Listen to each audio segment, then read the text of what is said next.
Two guys who like beer, but you should too. All right, and today we're continuing in our quest for brewing every beer known to man. We're also thinking about finding the secret to immortality because it's pretty much not going to happen in one lifetime. Probably not. But in case, so we're doing a double batch. We pretty much decided that we're all guys going to do double batches because we don't like going without beer. And we keep running out of beer. Yeah. Then we have to go buy beer. Buy beer at the store, not the nerve, you know. Which is okay. Hey, last night we had that Backwoods Brewery.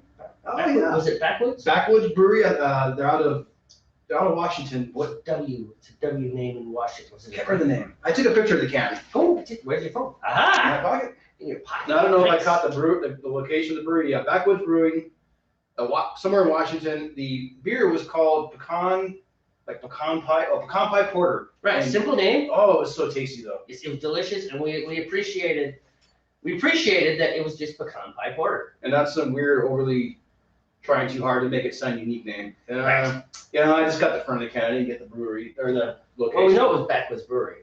Anyways, it was delicious, and so it was good that we ran out of beer because then we tried someone else's beer and we really like it. So Backwoods Brewery, folks, if you ever see this, good job. You like your pecan that pie was good stuff. porter. Yeah. It's good stuff. We probably could have drank too much of that.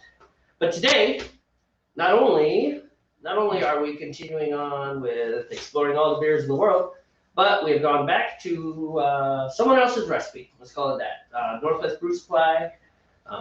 They have a whole bunch of recipes. Any brew supply store is going to have recipes that you can use, right?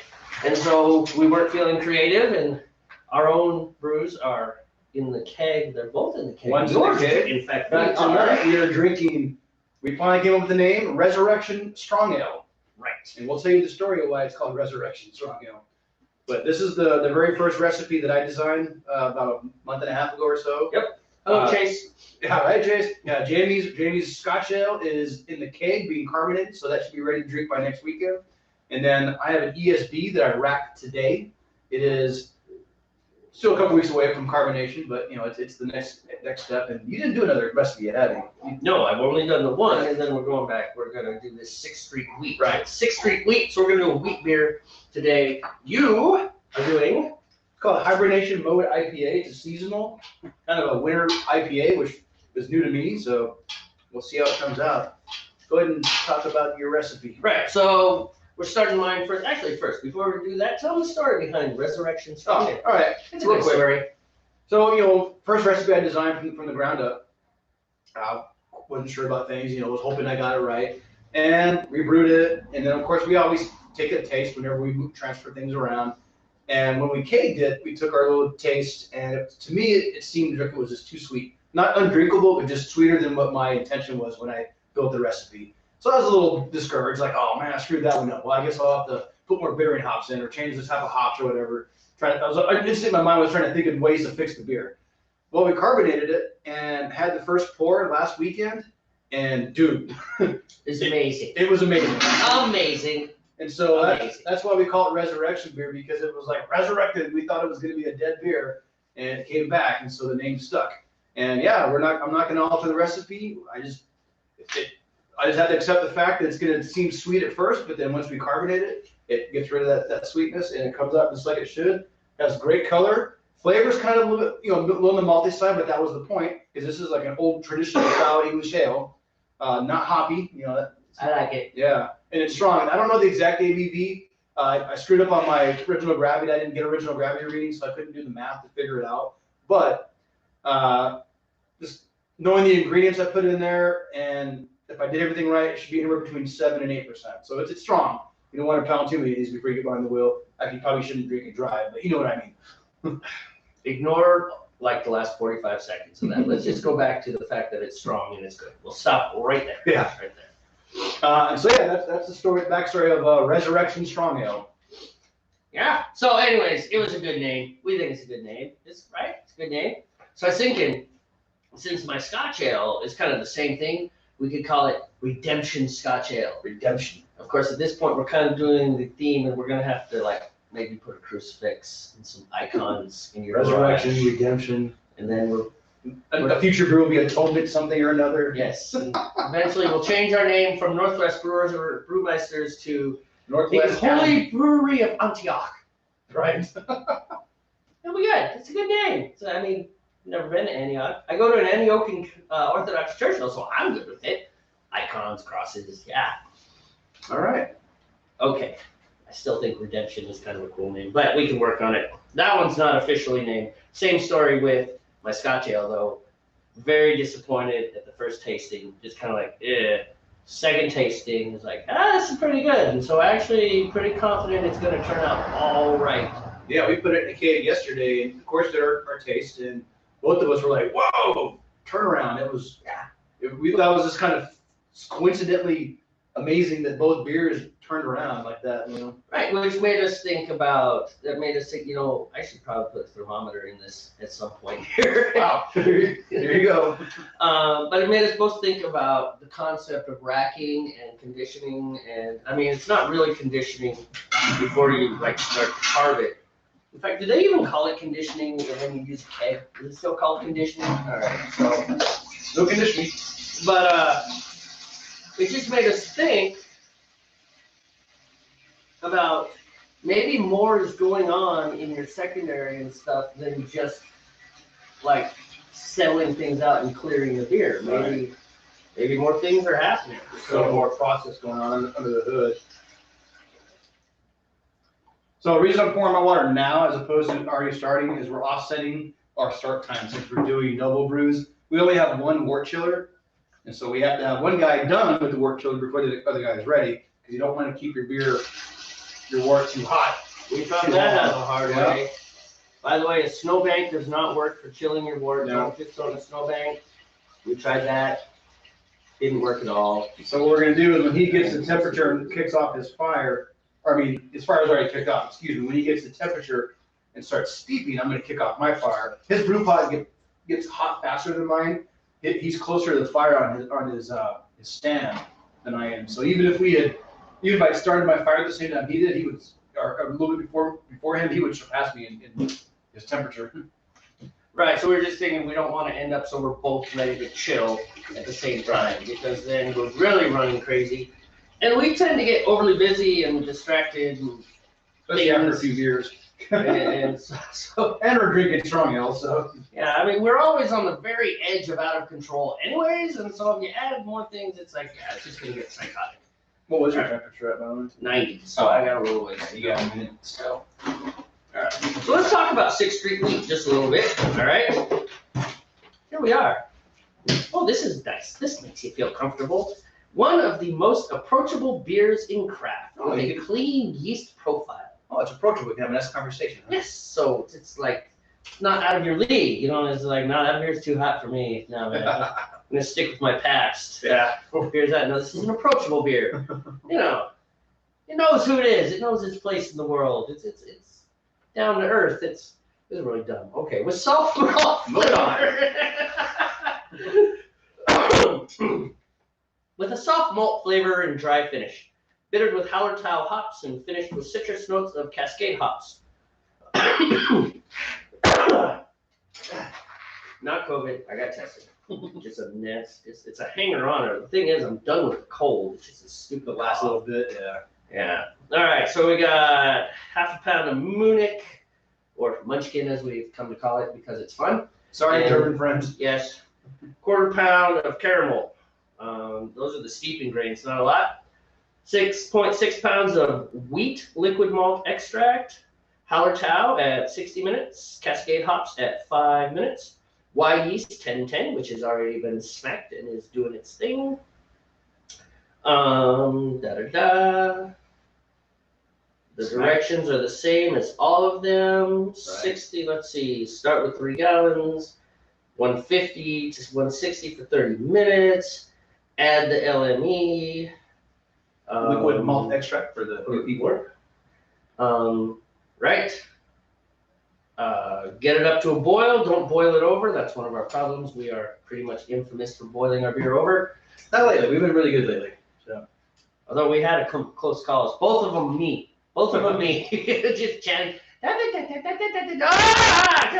that. That was bad. All right, so yeah,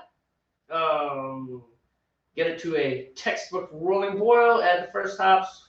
At 5 minutes, add the second hop. Let it do its thing. Cool as fast as possible. Yada yada yada, etc., etc., etc. Anybody who's watched our episodes before will hear the exact same process. So Yes. If you have any questions, hit us up in the comments, or go ahead and message us on Twitter, which is, we've actually started tweeting on Twitter. Yeah. We're slow on the socials. We Yeah. started a Twitter account What, 2009 or something like that? years ago. Years ago. I think before I went to California. Yeah, it was a long time ago. Yeah, it was. And we were young and motivated. And, Now we're old and motivated. yes, but now we're actually doing things. Right. I guess we're dumb back then. No, we In were any busy. case. We were just busy. We were both in the military. We were just busy. Yeah. Well, that's true. It's hard to run a successful beer broadcast from the Persian Gulf Yeah, it doesn't work very well. with carrier internet. Here we are, live on the flight deck of the USS John F. Kennedy. Can't hear a word I'm saying because there's an F-18 at full burn behind me. Okay. And there goes the brew kettle. Mhm. Yeah, that would just be awful. It would not work well at all. In any case, so that's what we're doing. You want to Yeah, I guess wait it's- to talk about yours? Or? No, I'll go ahead and talk about it. Yeah, go ahead. Talk about it. Because we'll kill the camera anyway, it doesn't really matter. We'll kill it at the end of the boils usually. So. Yeah, well, probably at the end of my boil. Right. That's about when we stop. Is about the end of the boil when we start, because otherwise you'd be staring at the wall. Right. One day, Go ahead. well, I was gonna say one day we're gonna get multiple cameras, and then our broadcast will be 4 hours long. Yeah. I'm sure lots of people would love to. 4 hours of two knuckleheads yakking about beer and everything else in the world. Right? That's fun. All right, so I am doing Hibernation Mode IPA. This is a seasonal that our brew suppliers, it's their own recipe, their own design. So, but it's only limited, so that's why I decided to grab it because it is available for a limited time. So it's a high octane double IPA with an ABV of 7.7. That's it's gonna be pretty strong. The original gravity is 1.078. The final gravity will be 1.020. An IBU of 98. So that's going to be kind of bitter. Let's see. My kit consists of half a pound of Crystal 120. So it's going to darken it up. Half pound of aromatic, which I'm not familiar with aromatic. These are my steeping grains. It's a new one to me. I'll have to look that one up. And then a quarter pound of special roast. It's going to darken it even more. It looks, I think. My extracts. I'm using 6.6 pounds of Golden Light malt extract and 3.3 pounds of Munich Munchkin liquid malt extract. My hops, I have 4 hops on my schedule. Hops 1 is a Chinook. It'll go in at the 60-minute point. My hop 2 is a Centennial. It's going to go in at 10 minutes remaining. And then my hop 3 is Evergreen. It'll go in at the 0, meaning once it comes up the fire, flame out, I'll pitch those last bits of hops. And then I have a dry hop, which will go in when I rack it. After about 10 days to 2 weeks, when I rack it to the secondary, I'll throw in the dry hops. And they are Cryo Cascade. I'm not sure why they're called cryo. Maybe they're freeze dried. I don't know. Possible. My yeast is Y yeast 1056 American Ale. And it's recommended to ferment between 60 and 72 degrees Fahrenheit, which is pretty easy to maintain in my house. And of course, they gave us bottling primer, which we don't really need. Yeah, my brewing instructions are identical. 30 minutes at steeping temperature, 60-minute boil. And the only difference is my dry hopping, which will go in after initial fermentation. So yeah, and that is the Hibernation Mode IPA. I have a question. So you know how we always strain? Yeah. Our beers, like we strain. We started a lot of doing that, stuff yeah. out. So you're putting in hops at the 0 minute. Are we still going to strain it? Because will it have enough time to do its thing just while you're chilling? I don't know. That's a good question. That is a good question. Huh. Anybody have any ideas? Any of you out there? I guess we should look up how quick. strain yours. I mean, we have quite a bit of time before we get to that point to have to make a decision. Mine's going to be really thick because it has almost 10 pounds of malt in it. So Yeah. Well, but it is. how much of that is fermentable though? I mean, a lot of it's the extract wort. I mean, that stuff. right. Not so much as your crystals. That's why my Scotch ale is so thick, because I put a whole pound of crystal steeping. Yeah, I don't have a lot of. Half a pound of Crystal, which won't won't ferment as much as the other stuff. But it creates what they call mouthfeel, like the heavier kind of, body of the beers, the non-fermentable stuff. So like for Coors Light doesn't have a lot of crystal, it's like drinking water. And some of your stouts are like milkshakes. If you can cut your beer with a fork and knife, that's my kind of beer, by the way. So you can make I believe Crystal, like, I know I could look it up and verify it, but just on the top of my head, provides what they call dextrins, which are the non-fermentable types, if you want to get into the chemistry of it. Right. But I am not familiar with aromatic, so I'm going to look that one up. All right, you do that. I'm going to keep this under control here. Yeah, how are you looking? Because I want to kick my fire up as soon as you're at temp. Getting closer. Getting Getting there. 115, zipping up, still zipping, 17, 18. It's going up nice and quick. 19. All right, let's look up aromatic. I got about 30 degrees to go.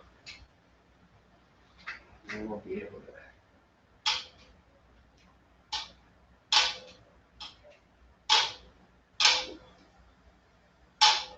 Nope, not steeping. Where's my timer? Is it on the shelf behind me? Timer? Also known as my phone. I don't know what you did with it. Oh, here it is. Phone. Oh, I got a message from you.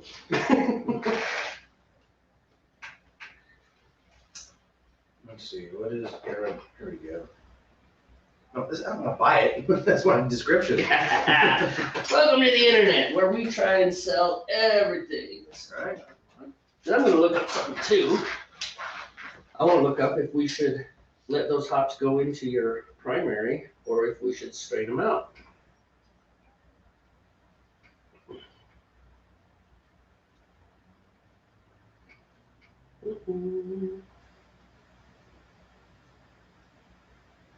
Okay, I don't need a description of steeping. I want to know what the type of grain it is.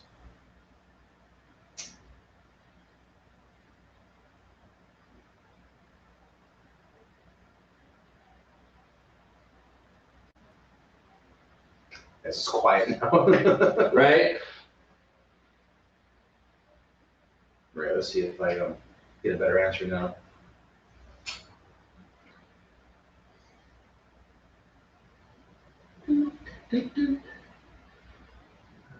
See, northernbrewer.com, pretty popular website in the home brewing world. They seem to have a lot of information, so let's see what I can find here. Okay, this is more of a, tell me what the different kinds of grains and malts are, which is what I'm looking for. All right, well, tell you what. I got a forum, Homebrew Talk. Homebrewtalk.com. I found it. All right, go for it. What do you find? All right, so it's right here. This guy's got a question, same question we had, right? So my next batch calls for a 0-minute hop addition. Do I add the hops at the end of the boil, shut it off, and then proceed to cool it? I wasn't sure if I had to do something special. Since they are for aroma, I strain them out before fermenting? Question mark. I would assume leaving it in the fermenter would break down those flavors and just turn to bitter.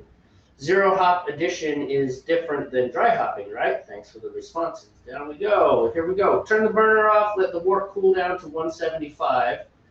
You want to cool a bit to keep the steam down. Once at 175, throw them in, stir a bit, maybe whirlpool. The oils will quickly go into the wort at this temp. Next, you just cool the wort and add it to the fermenter. No need to filter the hops or anything.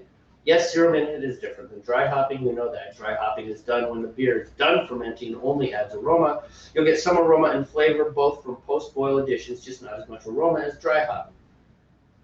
I do 0-minute right at flame out. It's different than dry hopping. It's right at flame out. No need to cool the wort to 175 prior to the hop addition. Just throw them in right at the end of the boil. Hasn't quite answered our questions yet. No. But we've already, some people will do that with a 0-minute addition. They don't actually do it at 0-minute.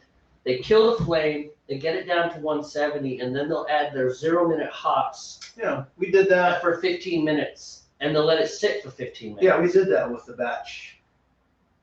One of it was an IPA we did that with. Right. Mm-hmm. We had because we whirlpooled it, left it at the yard, got it down, and then whirlpooled it when we put the hops in. I just don't remember what the name of the beer was. It was one of our basic kits. But the question we have, which hasn't been answered, is... Well, the one guy said the oils come off almost instantly. Yeah, that's what you're they come gonna. You out, don't. right. That's what you're gonna get from the 0-minute hops. Is the oils right away. You don't want to take anything else off of them. That's why it's the most aromatic. So Is that right? So now they're arguing because that's what forums do best after Yeah. they've answered your question. Everybody argues about why they're right and the other guy's wrong. Guy says 175 is better than 211. But he has some points here. Ignoring the argument portion and just reading what he says, the difference is that right after boil, the wort will change the character of the hops more than at a lower temp. You'll lose more aromatics and flavor character when it's that hot. 175 is still really hot, but the steam's died down quite a bit. It's still hot enough to extract the oils from the hop quite quickly. Right. Yada, yada, yada, yes. Qualifying yourself. Adding them right at a flame is still good. It's just 175 is better. So it really is kind of a what do you prefer to do type deal. It's probably not a huge difference. So I think we'll be fine straighten them out because whatever's going to happen is going to happen right away. I mean, even with our straining, man, there's still a lot of true in the bottom of those. Oh yeah, and this is the same guy, and he's like at 175, the oils go right into solution very quickly. Only takes a few minutes. Some people talk about steeping them for 20 minutes or more, which is what we were just talking about just a few moments ago. He says, but that just isn't necessary. Adding them directly after the heat is turned off isn't much different than adding them for a 1-minute boil. The temp is only a few degrees difference. In fact, there's a bigger difference in character when adding them at 175 compared to flame out and adding them at knockout compared to last minute. Experimented with this forever. He's qualifying himself again, which is fine. So I agree with you. I mean, from what that guy's saying and, scraping away all of his stuff for qualifying things, it's obvious. She locked the door. Yeah. You taught her that. Don't lock the door. You taught her that. You taught her I that. don't have it. You started. Go make the brownies. They're not brownies. They're cinnamon muffins. I don't care what they are. Just They're go make them. morning. Goodbye. Have we mentioned that we are the most professional broadcast this side of the Columbia? Just kind of have an unwritten broadcast, can't we? No, we can't.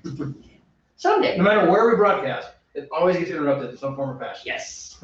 It's just the way it is. Let's go climb on top of a mountain somewhere. They'll probably have a grizzly bear. It would still get interrupted. It would be a grizzly bear, though. At least that'd be entertaining. Yeah, right. I mean, right. Oh, It's like, look, these guys are brewing. Oh, they just got mangled. oh, look, a bear. Wow. They're mauled. The bear just mauled them and is drinking the wort. I mean, we would definitely go viral. Totally viral. Watch two guys brew beer and get mauled by bear. Unfortunately, we might not be around to. I mean, you can survive a bear mauling. It's happened before. You can. So, I think you're right. I think throw them in. I like the whirlpool method. I like doing the whirlpool method. So you want to just throw them in at 0? No, I want to bring it down to say 175. 175. So Throw them in, whirlpool it. whirlpool it, throw them in, and then I don't think it needs to steep for 15 minutes. Well, about 5 minutes should probably be good. Probably Because he 5 said minutes. a few minutes. He said it really quick. About 5 minutes, and then put it in my fermenter. That's how I'm gonna do it. So. All right, sounds good, man. Okay, we got a plan. I should probably see how hot this is.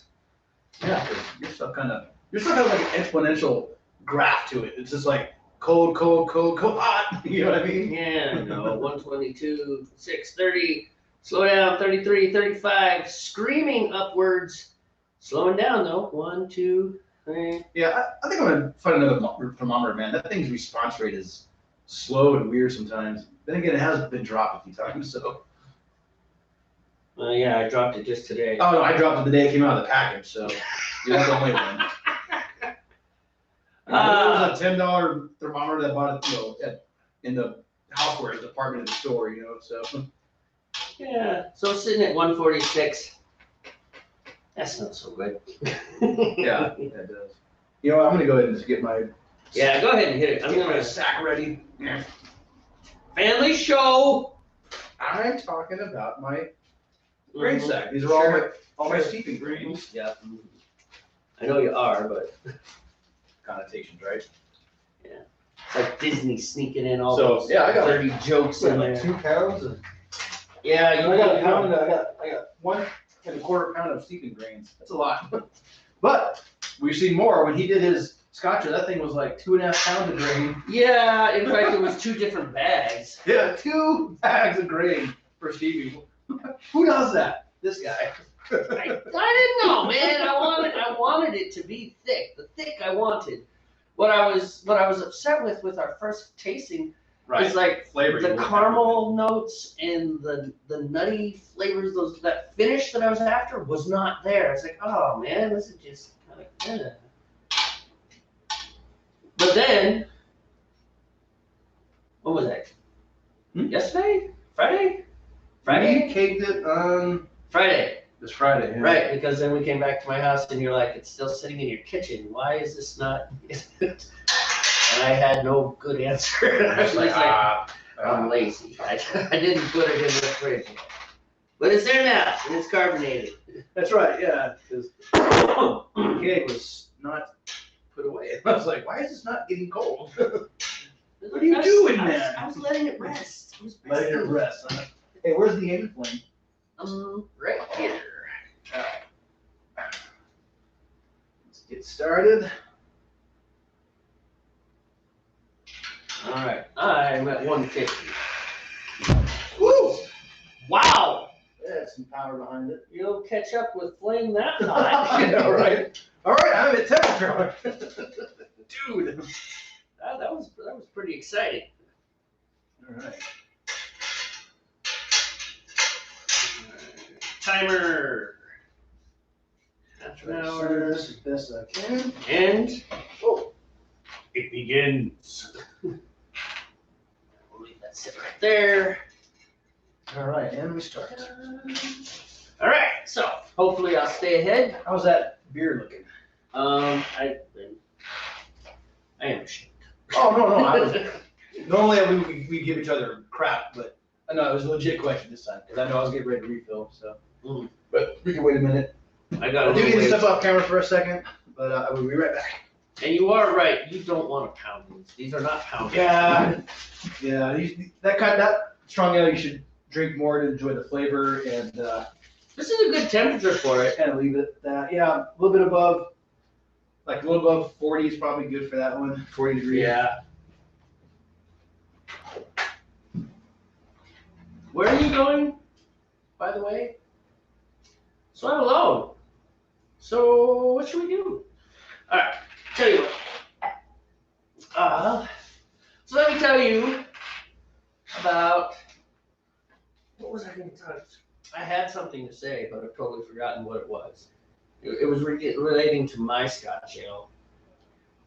But I think I've just kind of shot in little tiny comments and said the whole story about my Scotch ale already. But I'm hoping it comes out really good. It should be ready by next weekend because we've got it's at 30 PSI right now in the kegerator. And then probably by tomorrow night, I'll probably knock it down to 10 PSI and let it sit there for another 4 or 5 days. And then we'll give it a shot and we'll see what goes on. It might be delicious. I'm thinking it'll be delicious. It was much better after the second racking. So there must be more that goes on after the initial fermentation and after the yeast is flocculated. I don't know if the flavors mix and relax or what goes on, but definitely the flavor of that stuff changed between primary fermentation and the secondary. I was really disappointed the first time. Not so disappointed now. Pretty thick, which I like. I wanted it to be a thick beer. I didn't want it to be super light. I wanted to have a nice amount of mouthfeel, so we used your crystal malts, and you've got, what is it? The Lovabond scale. Lovabond scale is the one with the colors, right? Yeah. So your crystal malts, they come in what? 55 and 60. Oh, it ranges from like 20 up to like 2 something, I think. I don't know the exact range. They got numbers after them, and it's like there's a little degree symbol after it, but I don't know if they call it degrees. But they'll call it Crystal 50, Crystal 120, Crystal 80, and basically those numbers relate to how dark it gets. Yeah. And so I used 120, which is pretty dark. Yeah, I think mine Yeah, mine has 120 as well. Now that's more middle of the pack actually. I don't know how. Really? I can't remember the exact top of the scale. I want to say it's over 200, but we can look it up. Well, these are both 10L. You're a 10L? Yeah, for the wheat. Which means they're light. 'Cause it's a wheat it's beer, going to be so- a very golden beer. Yeah, mine's 120 for this. I think I used Crystal 60 in the Scotch Ale, but I also had, not Scotch Ale, the Resurrection Strong Ale. I also had, which I wrote everything down. It was like Crystal 60. Right. So what's cool is we actually managed to get an original gravity and a final gravity on my Scotch Ale because we had figured out how to use the hydrometer at that point. So mine is looking to be about 6.5%, which is not the strongest beer we've ever drank. No, but it'll be fine. It'll be fine. Right, but it's not exactly a weak beer either, you know. And I did get a original gravity on the ESB that's in secondary. So we're Yeah, because now we actually kind of know what we're doing. yeah. Yeah, I felt dumb after that because once I figured out how to use the hydrometer, I was like, oh man, I could have done this the whole time. But whatever. Live and learn, right? Now we have what, 3 hydrometers? Yeah, how did that happen? Because there was one I had from my original kit from like 2008 that went ended up at your house. My friend Reed gave me one, but it didn't have any paperwork in it, so I didn't know how to use it because I thought there'd be instructions on it. So I bought a new one, and it was about $12, and it had the paper that came with it with the instructions, but it didn't really tell you how much wort to pull, and that was where I had my biggest problem. I was like, I don't know how much wort to pull, and as far as doing the calculations, that was easy, but it was the volume that was the problem, and so I looked it up, and it was just as simple as a graduated cylinder filled up mostly to the top, and you just drop the hydrometer in there, and you spin it, let the bubbles work off it, and then it settles, and you read what they call the top of the minutia. It's like a little bit of the liquid kind of makes it curve up. It's like surface tension. Yeah, you read the top of the surface tension, and that's your reading. That's it. For Jamie's beer, we didn't have a graduated cylinder, so we used the container that the hydrometer came in, just a plastic cylinder that didn't leak. So we just filled it up with wort and did It worked just fine. Yeah, it worked just fine. So We thought about using a glass, but then we're like, man, that's a lot of beer. yeah, we don't want to waste that much beer. Yeah. Because you don't, once you take your reading, you don't pour that back in. It's done. It is one and done. So Yeah, and to be honest, knowing how much alcohol in your beer is not worth wasting that much beer. right, I would much rather drink beer and say, this is delicious, and I'm not going to drive anyways. exactly. Right? And that's kind of our attitude towards our brewing. You know, we take it seriously enough that we want to do a good job, but you know, if we fudge something, we fudge something. We enjoy drinking the beer because we like hanging out, drinking beer, and talking about stuff. You know. So, here's the real thing. Here's the next step, is we should probably do either my Scotch Ale or your Resurrection again. And the reason is because the big thing, So you can repeat it, or well, that's the whole point of, this is good. It is good. You did a dude, I really wish we could good share this job. with y'all because this one came out really good in the end. We'll all meet in Seattle and drink our beer. Right. We'll host a picnic or something and It'll be great. It'll be great. We'll bring a keg of Jamie's, a keg of mine. We'll just all drink beer and talk about stuff. We only get 6 beers per episode, but for some odd reason, 1,500 people show I up. know, right? Well, Where are you guys during the broadcast? right? Sure, you're here for the free beer. Yeah. Maybe that beer is free. You're gonna get a crowd, huh? Heck yeah.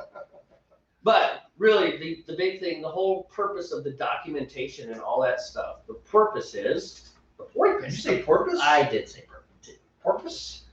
Stop it. Stop it. Yeah, I went there. Do a little flappy thing with the flippers. Porpoise. This is any audience we have now is rolling their eyes. Yes, These this guys. is like, what This is why we come back. Yeah, hopefully. Man, I'm at 97, so I got a ways to go. Yeah, there's. You already kicked off your timer. I kicked off the timer, yeah. So anyways, what was I saying? You want to check your... The purpose of all the documentation is so that you can duplicate, that's the whole reason. And one of the reasons that we haven't bothered to document for a lot of stuff is because, number one, we're using someone else's recipe. Right. We started with using people's recipes, but And it's that's a good starting point. Well, of course it is. I mean, because you know that's It's a gonna logical work, starting point. you know, and then you get right. But the other thing is just the whole. It's like we didn't care if we duplicated. It's like, aren't you worried about being able to make that again? It's like no, because we're probably not going to make this again for like 6, 7, 8 weeks. You know, Right. There's all these other recipes that we're going to work our way through before we come back to this one. The only exception is in Newcastle. Right, and that's not their recipe. That's a recipe that you found. Yeah, I found it on the internet. It's a pretty good one. Wendy likes it. You know, we make a. Is We Wendy- do- is Wendy. Yeah, we make a Newcastle clone, and we've made that one. I think at 3 or this 4 times point, now. that's the one we make. As far as repeats of other people's recipes, that's the one we've done the most. Right, but then but you're making the point. We're repeating someone else's recipe because they took the time to document their recipe. You know? Yeah, they wrote it down, and so now we can make it. You know, Now it's repeatable. Yeah. and that's a long one. That's that one's a 90-minute boil, like my Scotch ale. Although that one you throw in stuff at the beginning. You actually throw in for the Newcastle clone, you throw in hops at the 90-minute mark, and then you throw them in at the 30-minute mark. Oh, okay. The way I did it with the Scotch ale is I let the wort kind of reduce almost, but I let it boil for 30 minutes with nothing in it, just kind of reacting with itself.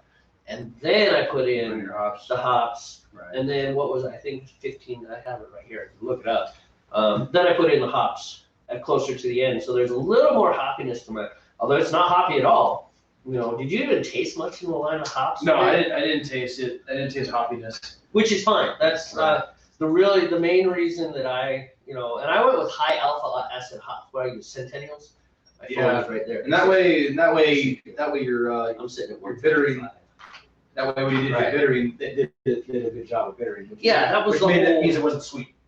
Right, that was the whole idea. What did I use? I used Centennial hops, and I used 2 ounces. 2 ounces of Centennial hops, 9.9 alpha acid.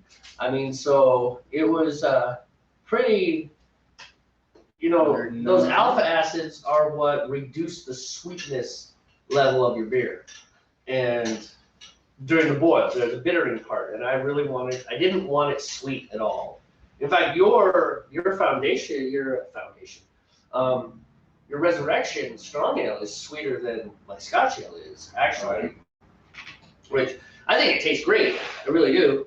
I also think I need some more. Do you need some more? I do need some more. All right, I'm gonna rectify this. some more. You may. Oh! Don't get old, Steve. Don't get old.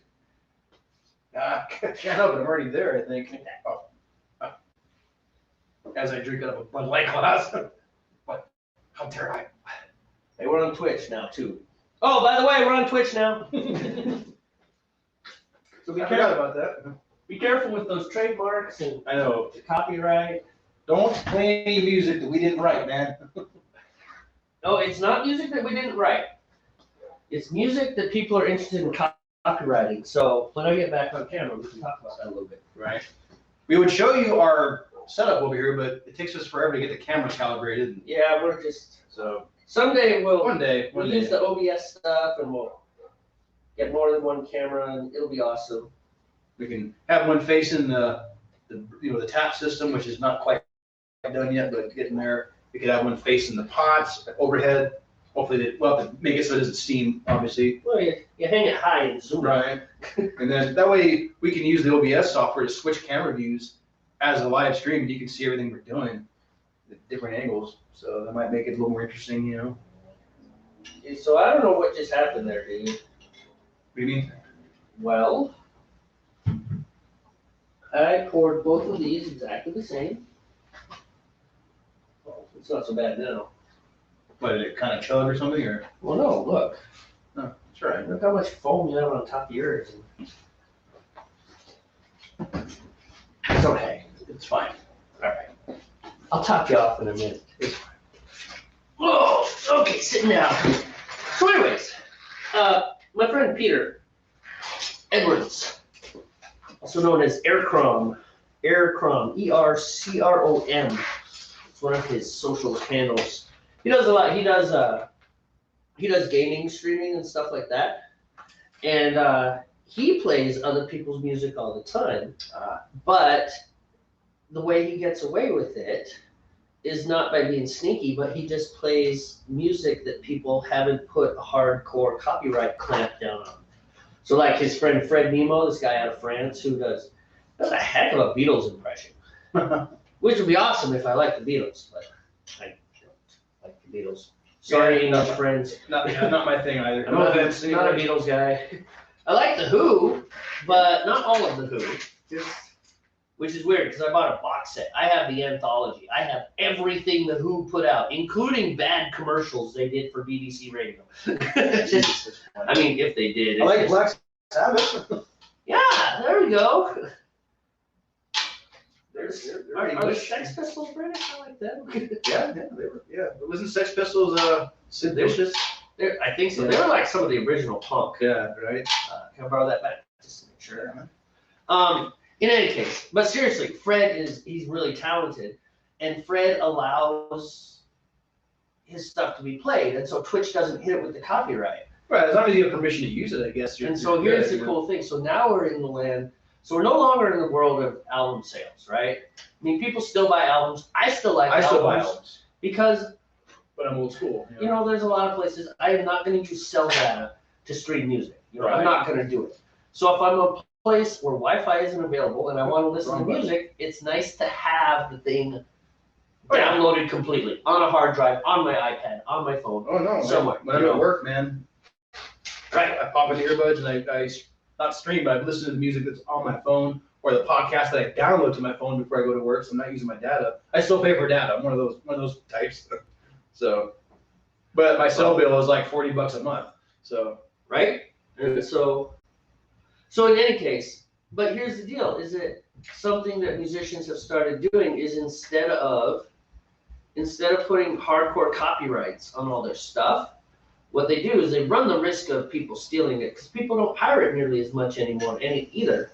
they don't. I mean, I don't know. They don't. Is that like been someone studied that and actually determined that? Well, it's just actually, okay, so maybe I'm talking outside.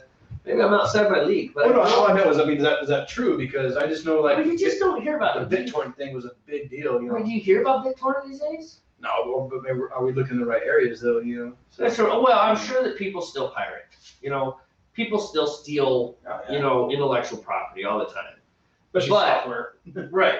Games and stuff, you know. Well, I think it's probably more prevalent in that realm than it is in music because streaming, I mean, why would you steal? I got Spotify.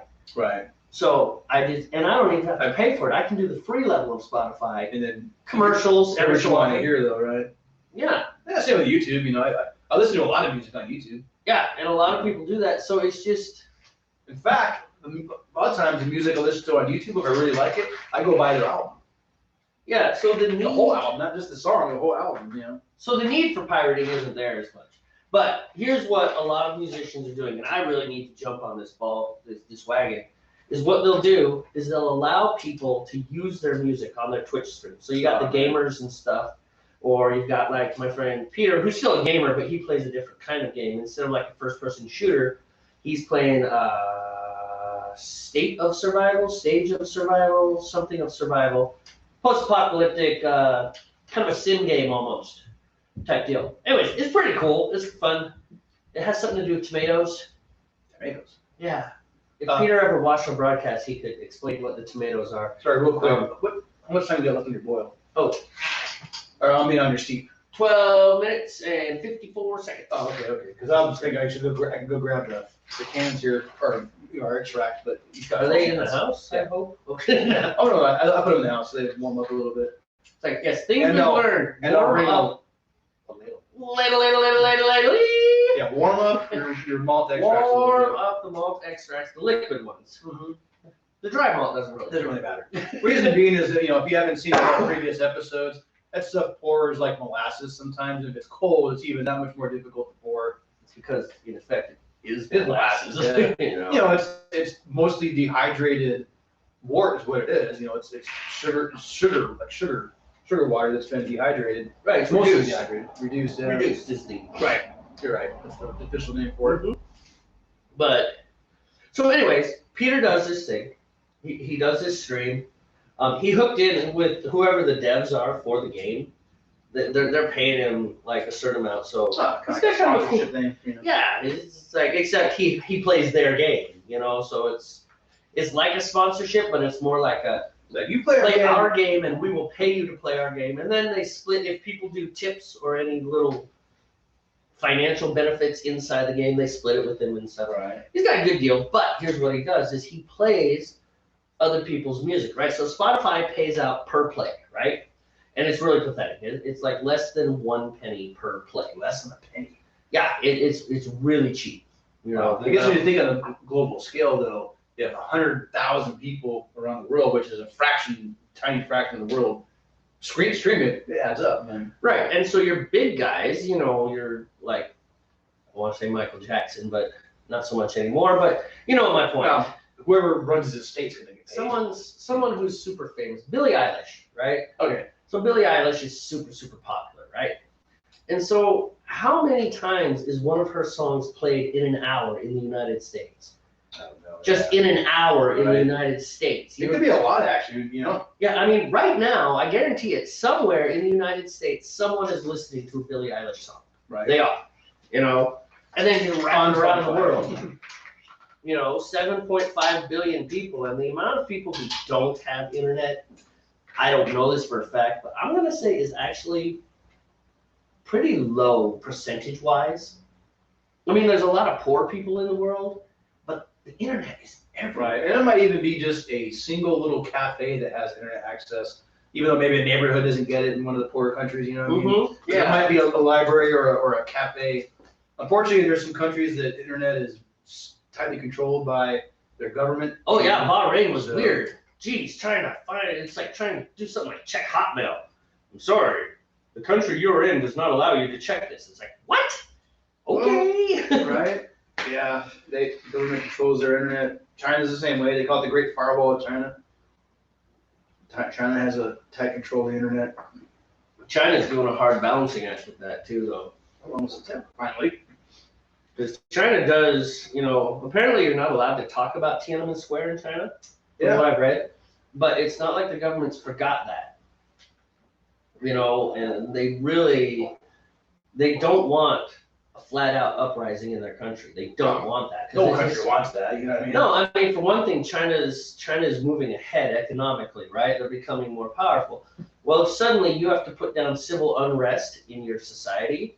Right. And it's impossible to keep all foreign eyes out. You just can't do it. I mean, even North Korea, which is the most locked down country in the world, we still are able to kind of see in there. We sneak in there. People are doing things. They're trying to see inside. We have satellites. So anyways, next thing you know, I say, oh, China just rolled tanks into all of its major population centers and just made everybody do this thing. And it's like, yay, China, you haven't changed at all since Mao. Great. Right. And so, I mean, they really are. They've got to run that balance. And so people are managing to, kind of sneak through the cracks. They find cracks. And of course, in the software world, it's constantly a cat and mouse game, with the mice always inventing something new to get around whatever control it is. Right. You build a better mousetrap, well, the mice find a way around it, Yep, they do. All right, I'm at 150. I'm going to start my timer. All right. Let me see I don't want to go too over temp. Bring my heat down just a wee bit. The seam beef's sitting pretty good where I'm at. Because I'm going to maintain no more than 155 if I can do it. Yeah, that beer's going to be dark. Kind of a dark gold when it's done. Which I really can't really see it right now. It looks almost like dark brown, but that's because it's only 3 gallons of water. When I put the rest of the water in there up to 5 gallons, it's going to lighten it up a little bit. But I'm anticipating a kind of dark gold, which I don't know what that is on the Lobobond scale, but whatever, I just know it's going to be a darker golden beer because it is an IPA, but it's a winter IPA, and I'm not sure I haven't figured out what those aromatic steeping grains are going to do. Did you go out? Yeah, do I have the aim and flame? Yes. Because things happen. Oh, looks like it's clearing up a little bit. Nice. Off in that Little direction. I bit. think the clouds are actually gone. No, Little bit. right overhead, there's still pretty, we've been raining all weekend here. But like, the sun's coming out, and it looks like the cloud mass is moving that way, so you might get some sunshine here before it gets dark. You know, when we get our other camera, one of the cameras is gonna aim at my stupid fire so I can see it. Keep a little monitor window of your fire. Alright, that's looking good.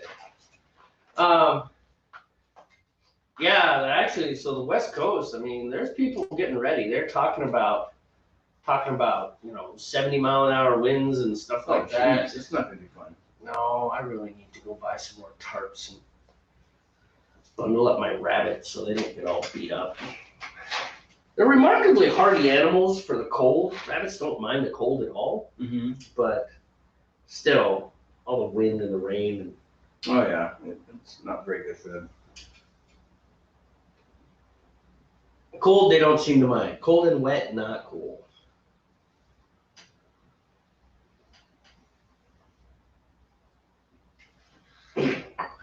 How you doing?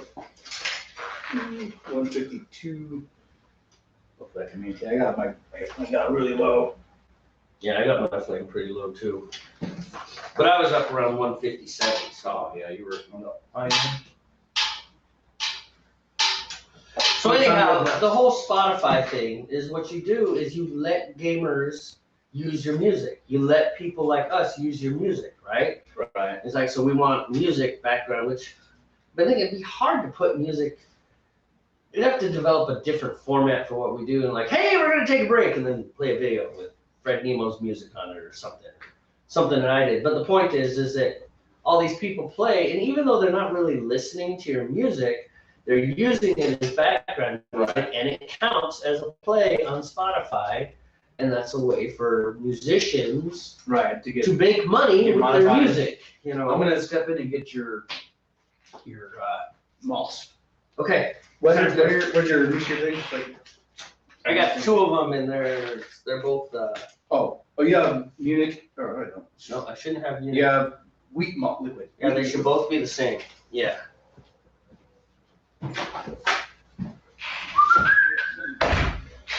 So yeah, interesting world for musicians. I got to get off my butt and probably take part in that because I'm a musician. Wrote a theme song for our broadcast, which I still haven't finished. I got a friend down in Tacoma who's going to put an accordion part to it. We've talked about it before. It's called Drink 'Em All. I've been working on another piece of music for a fellow YouTuber, Big Bill's Garage. You should check it out. If you're into cars and kind of redneck engineering type stuff and you like watching that sort of thing, you can watch Big Bill's Garage. He's a friend of mine. Anyways, he wants a theme song because he was using some software, talking back to the whole copyright thing, and he lost his theme music because some license didn't get renewed. So I was like, yeah, sure, man, I can write this song. It's heavy metal. I was having fun with it, and then I put my beater right through my bass drum head. So been waiting on my bass drum head to come in, and it's really, I got to tell you folks, this is frustrating. It's like, I really want to support local businesses. I really do.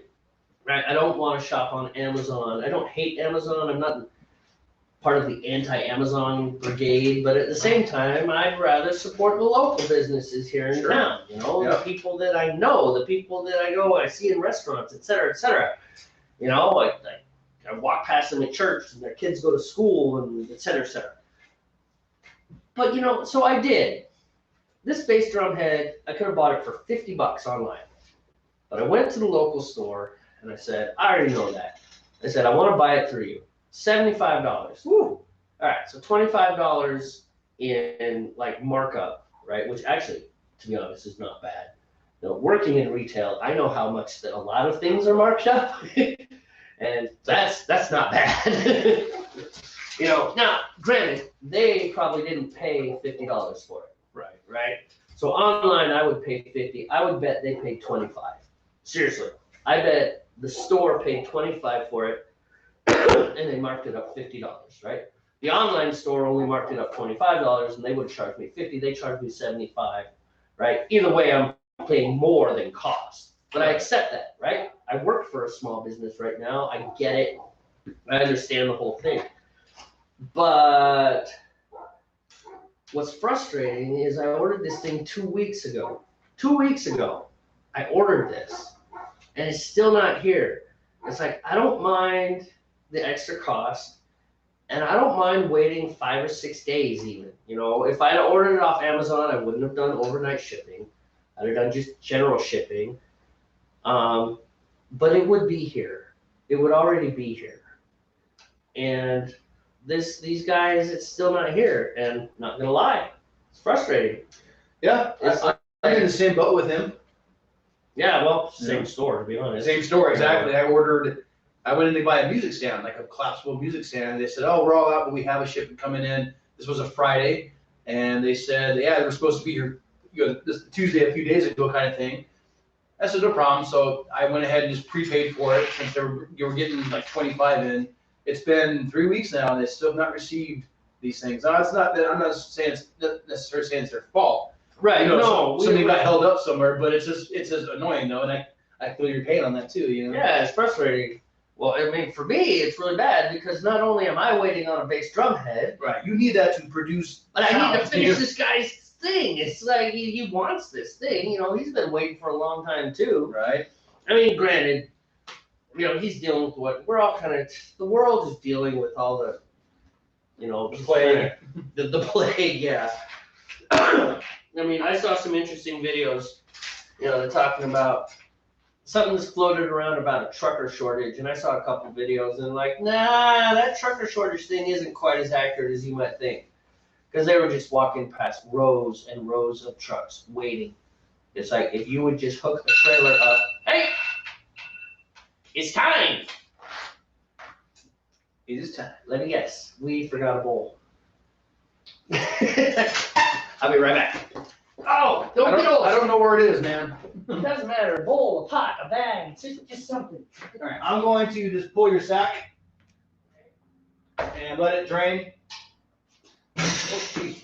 Don't knock over the beer.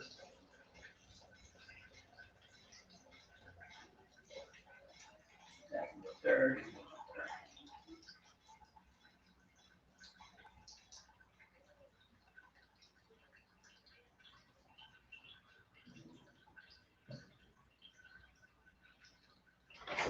There you go, man.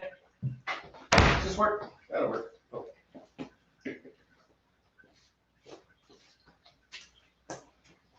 Ugh.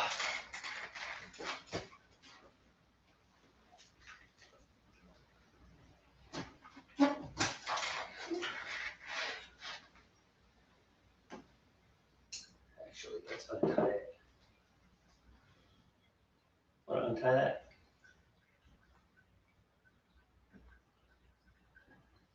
Oh, you're untying the wrong knot. Pull on this part. Here, bring this over here so I can get under it. There we go. Yeah. Is that it? Right here. Yeah. Perfect. Off. Oh, I got it. thank you, sir. All right. All right. You stir. I'll stir. Oh, man, slow. Yeah, maybe we should have put that inside a little sooner. This is what we're talking about.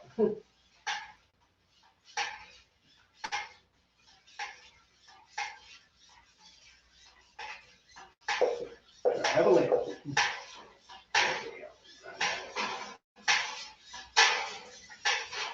Here, in there, a little tip chip.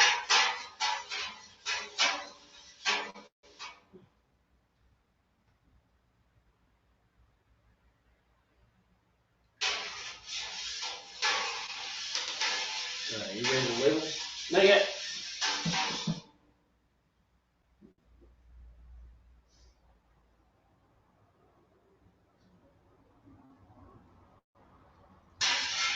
Yes. Not getting sticky. No stickiness. All right, I can use you got this one ready? that. No, here's the lid. Cool. Thanks. All right. I'm already a little sticky. No. That's because of the lid, you know, or the seal. I feel for you, but at the same time, better you than me. Sorry, not sorry. I mean, I'm sorry. I just Glad it's you. yeah. All right.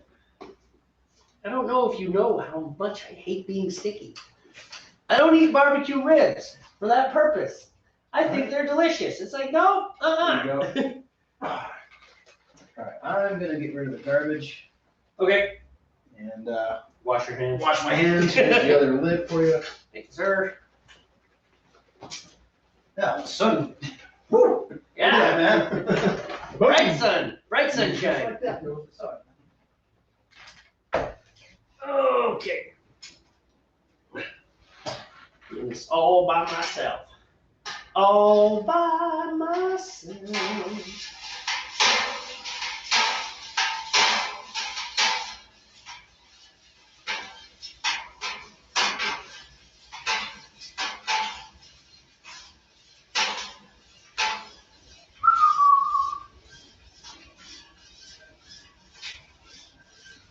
So yeah, it was just not a little frustrating, a lot frustrating. I'm not gonna lie, it's a lot frustrating. We want our equipment, we want the things that we're buying. We're trying to be faithful to the buy local paradigm. It's just not working, man. It's a hard world we live in for local businesses. That's about all I can think. And it's hard. You know, and of course these guys, the store that we're buying from, they are truly independent. You know, some stores they're like truly independent, but they have like a strong like corporation behind them, supporting them, like maybe a warehouse system. But some of them, they just gotta buy from the manufacturer or whatever, and so when the manufacturer gets it to them, that's when they get their stuff. So it is what it is. Just a little frustrating. I really want my bass drum head. The guy that I'm writing this YouTube theme for, he wants his YouTube theme. Everybody wants. Just gonna be patient, I guess. Slow down, relax, have a homebrew, right? Sounds about right to me. It's just not much you can do about it. I mean, you can freak out if you want. What's that? Oh, I'm just saying you could just get all pissed and just yell and scream about the fact that I didn't get my bass drum head for 2 weeks. And you haven't gotten your music stand for 3 weeks, and Yeah, whatever. it's like, Is it annoying? Yes, but can I live with it it? is annoying. I mean, at a certain point, it's like, look, like, not gonna lie, I'm serious. I might weigh my options. What's that? I'm gonna have to go help here in a second. Oh, okay. I might weigh my options next time. As far as like when I order something, you know, if you don't have it, it's like I'll check first, but it's like, no, I don't want to order it through you. If you have it, then yes, I will buy it from you. But if you don't have it, I'm gonna order it through the online system because I'll get it in a week or I'll get it in 4 days. No, that's like my fan for my furnace, not my furnace, for my fireplace. You know, I have a forced air wood stove, right? I ordered that thing on Monday, it showed up on Wednesday. Yeah, that's awesome. Right, if I'd have gone to the local fireplace store. They would have had a special order for you, probably. Yeah. Sorry, I gotta go off camera again. They would. Bye, Steve. Bye. So- help my wife out. Anyhow, it's frustrating, folks. And it'd be nice if things were a little faster. I mean, granted, I suppose, compared with the way things were, say, 30 years ago, $30 million on a new fucking checkout section. I'm sure that things would be different. Even then, we'd have different expectations, but even then, you can get a part across the United States in less than 14 days. I mean, it's 14 days, come on. I just got it. Very frustrating.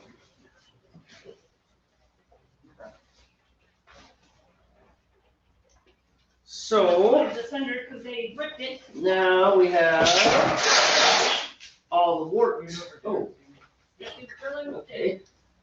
She doesn't grill like 50,000 steaks. There's a lot of work still in here. Last time she grilled like 20 I steaks. think I might grab the ladle and redo this one. Accommodates one for every guy. because we don't have quite enough in here.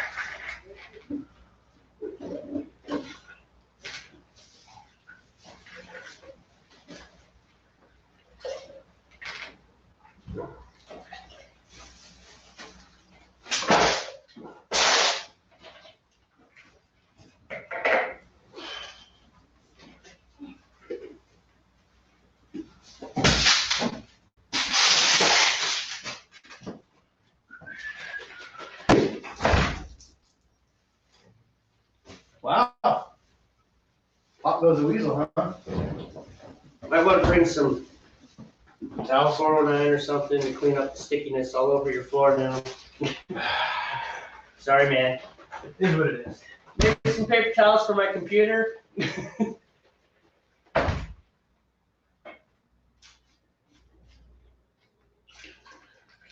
That wasn't supposed to happen at all. There you go. Thanks, man. Dab, dab, dab. Try not to cancel the broadcast as I clean this off of here. Oh.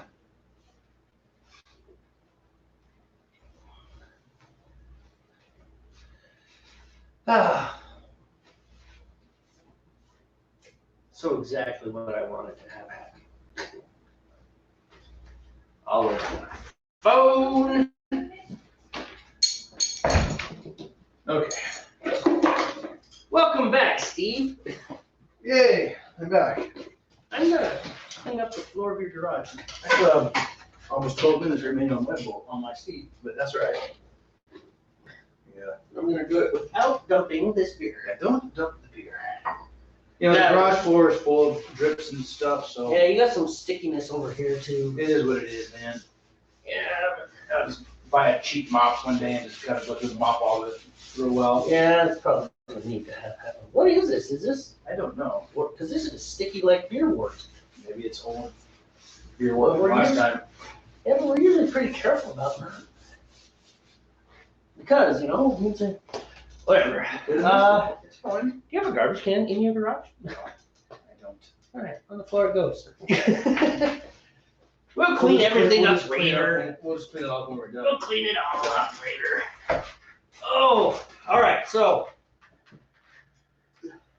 let's get to boiling.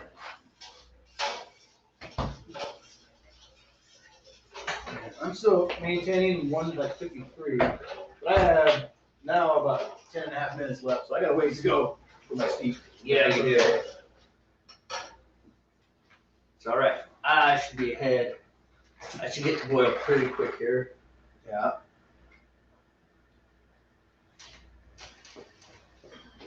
And we'll throw in some hops, which are over there, by the way. Yeah. They're in that fridge.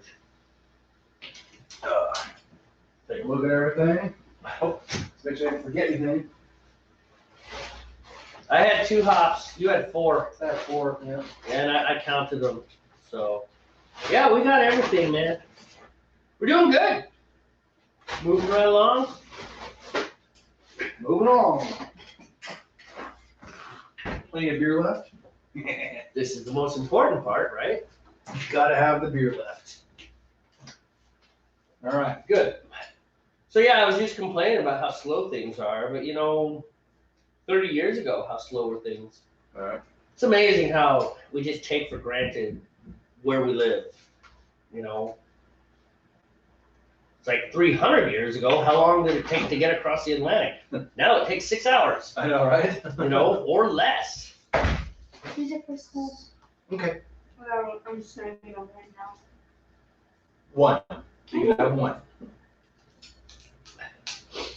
So, anyways, it's just like, you know, 15 years ago, when a person came into an auto parts store, they broke out a paper catalog. Mm-hmm. And it took 15 minutes to look it up, you know? And then if they And then they would actually look on their card file, paper card file, and say, it says I have it, let me go look. Right. You know? Now a guy calls in, and the guy looks it up on the computer. Oh yeah, I got 4 of them. That Right. fast. You know? Beauty of technology. It is. It gives us amazing things, but it also makes us impatient, cranky people. Right. You know? We get used to that instant gratification, Yep. and then when we don't get it, we're just like, hey, you know, I want I want my music stand. Yeah. I'm not gonna lie, I want my bass drum head. No, I don't blame you. I'm trying to be mature, but I'm failing, Steve. I'm failing. Well, yeah, you could have had it weeks ago, or what, 2 weeks ago or something like that. I could have. I mean, if I'd have ordered, like, let's say, standard ground from the company, then I probably could have had it within 6 days, and I would have been there. But I just know most of the stuff we order at my store, when we have to special order something, you know, it takes, provided it's available, right? Right. Because that's one of the things. I mean, we have stuff at my store. People are like, I need one of these, and we're like, yeah, there aren't any of those. They don't exist right now. Not in the entire United States. How I get parts for the airplane I work on? Can't get Yeah. parts. I mean, there's stuff like they're not even in the factory. It's like, can I get one? Yes. You can get one about the 2nd week of December. And What? It's like, what? It's like they don't even exist. The raw materials exist, but the factory hasn't made one. They have to make it. Yeah. It's not that it's not in a warehouse. It's not that it's not in a store. It doesn't exist. I mean, I'm sure it's in someone else's car somewhere. You can go steal it from them. Maybe somewhere overseas, you know, not here. Right, and so it's just, there is that. But what I'm saying is, when a person comes in and says, I need this item, and I look it up on the computer, I said, okay, your item is in Georgia, right? I order it, it takes about 4 days, on average, to get from Georgia clear up here by Seattle, about 4 days. About 4 days. Yeah. You know, give or take. Why is it taking 2 weeks for my drum head, which I know exists, by the way? Like, I know there's inventory. Yeah, that stand I ordered, when I talked to the store, they said, yeah, according to our tracker, the truck's in Wisconsin, you know, that particular Friday. And it's just like, huh. I don't know where the truck is, obviously, but I just know when I went in last Sunday, about a week ago, they still hadn't received those stands yet, you know. Yeah, I know, and it's just, And here it is, another week, and I still haven't got the phone call saying the stand is in. yeah, it's super, super frustrating. You know, I don't know. I'm trying not to blame them, but, you know. well, it's just the system. It's like, what system are you using? How can you Right. improve your system? Why couldn't you just order at UPS? Why couldn't they order it from the online store? Yeah, I don't know, man. Like, seriously, it's like, well, we can't do that. Why not? Order it from them, charge me the markup, put $5 shipping on it. I'm happy, you're happy, I got my part, everybody's happy, everybody made money. I feel good because I supported a local business, you made profit, you know? Exactly. It's like, wow, it's just like someone turned the sun off. I know. It's like, Rain clouds coming back? I'm thinking so. That was crazy. I'm gonna turn the light on. And I'm gonna grab my malts. Good idea. And you got locked out. Don't beat them too severely. Wasn't me this time. I know, it's probably Bailey. You trained him to do that.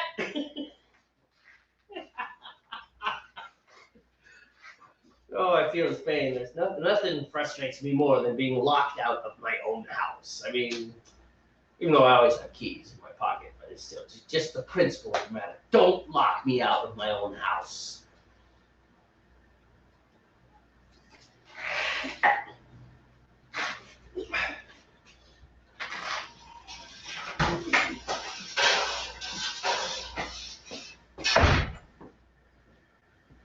Yeah, all those years of like pounding in my kid's head, lock the door, and now I get locked out. It's coming back to you. It's like the boots of your house. Oh, that was the dumbest thing. So I am an idiot. I don't know what I am. This is like, what? Think about this. I don't know what I was thinking, but my house is 3 stories, you could say. I've got an upstairs, I've got the ground floor, and then I've got a daylight basement. That's my house, right? For some moronic reason, I train my kids to line up their boots at the bottom of the stairs. And yeah, is this dumb? Yes, it is. I'm an idiot. It's like, and now untraining this is almost impossible. It's like I train my kids to lock the garage door. Which is a good thing to do. Right, that's why I told them this now. I was like, it's a good thing, but not when there's people in there. Yeah, it's like for when you get locked out. Right? Dumb things we do, man.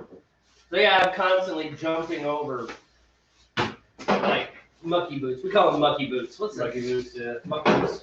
Yeah. What's Wellingtons, your wellies. The other one. Put on some wellies. The other one with my kids is, they always leave lights on. So over the years, turn the light off, turn the light off. And so now they turn the lights off. When you're in the room. Bailey will be in the bathroom or use the bathroom, whatever, or go to brushing her teeth. Riley will still be in there and she'll shut the light off on her. Hey, I'm in here. Oh, sorry. This is kind of funny because for all those years, just like, oh, I'm gonna turn the light off. Her dad's gonna get out. That's the way it is. Well, that's part of growing up too. Is figuring out. It's like, this is what I'm supposed to do, but are there extenuating circumstances that change what I'm supposed to do? Right. Like, I'm recognizing my sister's still in the bathroom. or my dad and his buddy are doing a beer broadcast and locking us in the garage. Mm-hmm. I'm hoping this boils. It's like you're catching up to me. Yeah, you don't want to crank your flame up. I got the heat going. I got it. But you got to get from 160 up to boiling still. Oh yeah. I have less than 2 minutes on my speed. It'll be fine. It'll be fine.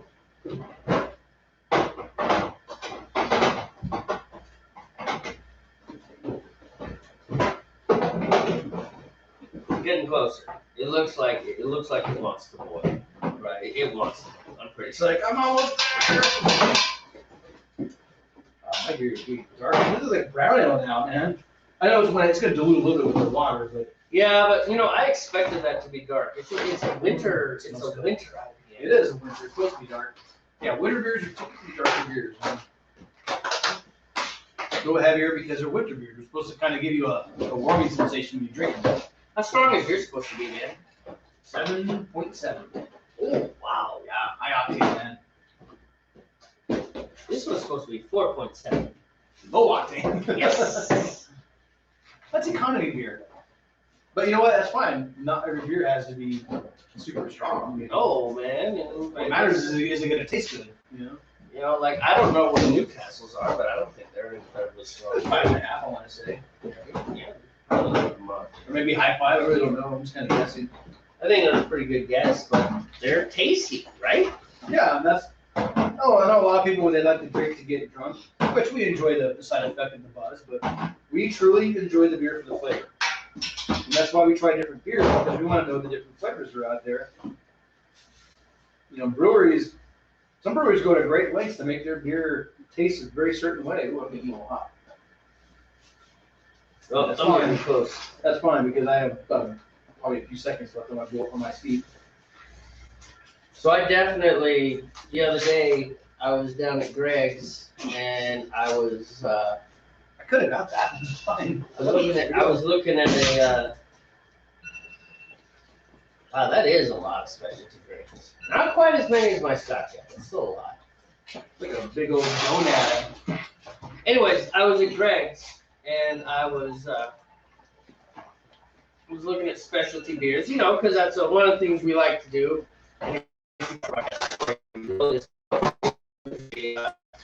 We'll buy, what do we call it? Fancy beers. I think we call them fancy beers. Fancy beers. Anyhow, I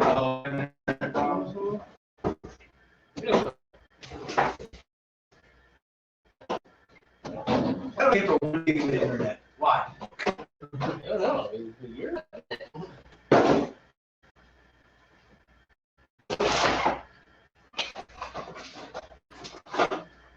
waiting. We're waiting.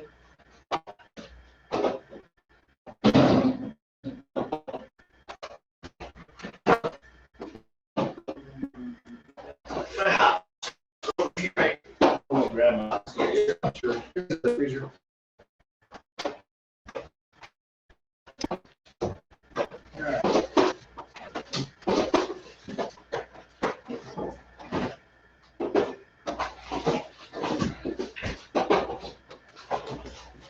Muzzle the soft fuzz.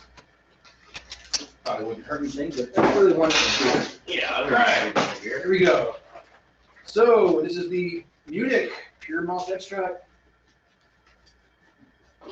What was I just talking about? Sure, bad about that, aren't we? Talking about. Oh, so I was down at Greg's. Right. All right. And your internet's back on. Fancy Okay. beers. So fancy beers. I was down at Greg's. What I was talking about was that I was down at Greg's and I saw a strong ale. Oh, And you had just brewed a strong ale, and I was like, oh, cool, I'll buy a strong ale, and that'll be our fancy beer for tonight. We're going to drink a strong ale, and that'll be kind of cool, because, we do that a lot. If we make a bock, we go buy bocks. If we're buying fancy beers from other breweries. If we make this, we buy that, et cetera, right? And then I looked at the ABV on the thing, 11.5%, and I put that can right back down. You're like, nope. Well, it's like, it just seems to me that every time we've really gotten one of those high octane beers, anything over 9%, it just hadn't tasted good. It wouldn't taste good, It yeah. was just like, this is not good. It's like you might as well just do shots of whiskey and call it a day. Pretty much. I mean, that's just been my experience. I mean, how about you? I mean, we drink beer together all the time, so. Oh yeah, there's a 9%er. It's called Imperial, it's Imperial Voodoo. You got Voodoo something or another. It's alright. Goes to territory, man. It's from New Belgium. It's a Voodoo IPA, Voodoo Ranger, that's what it is. Right, And they have two versions. They have regular Voodoo Ranger IPA, and they have Imperial Voodoo Ranger IPA. The Imperial version is over 9%. And to me, I mean, it doesn't taste bad, but it just tastes different. And it's so high in alcohol that, just start getting a buzz way too soon. See, for me, if you can taste the alcohol, if you get that whiskey shot effect, where it kind of, you can taste it and it rolls back through your nose like whiskey does, Yeah, beer is not like supposed to instantly taste like ruined. alcohol. It's like, nah, this tastes like crap. I don't even like it when you get that, the warm belly feeling from hard, you kind of get that warm belly feeling from alcohol. I Right. don't even like that when I get that from a beer. It's like, no, I don't want that. Which is why I'm kind of glad that Scotch Ale turned out to be only 6.5%. Because if we'd have done the gravities and it would have been like 10%, I'd have been like, oh. Ooh. But it tasted really good, so it really didn't matter, I guess. Yeah, I didn't taste the alcohol in it. I didn't taste the alcohol in the strong ale either, so that was a good sign. No, this stuff is fantastic, dude. You did a great job. Thank you, sir. Good recipe. Good choices in everything that you put in there. I got it. What's gonna work? Teamwork. Oh boy, do we have kids. Yep. It's like we're just pushing the button to quit. Hey. Keep it in the wort, not on the side of the pot.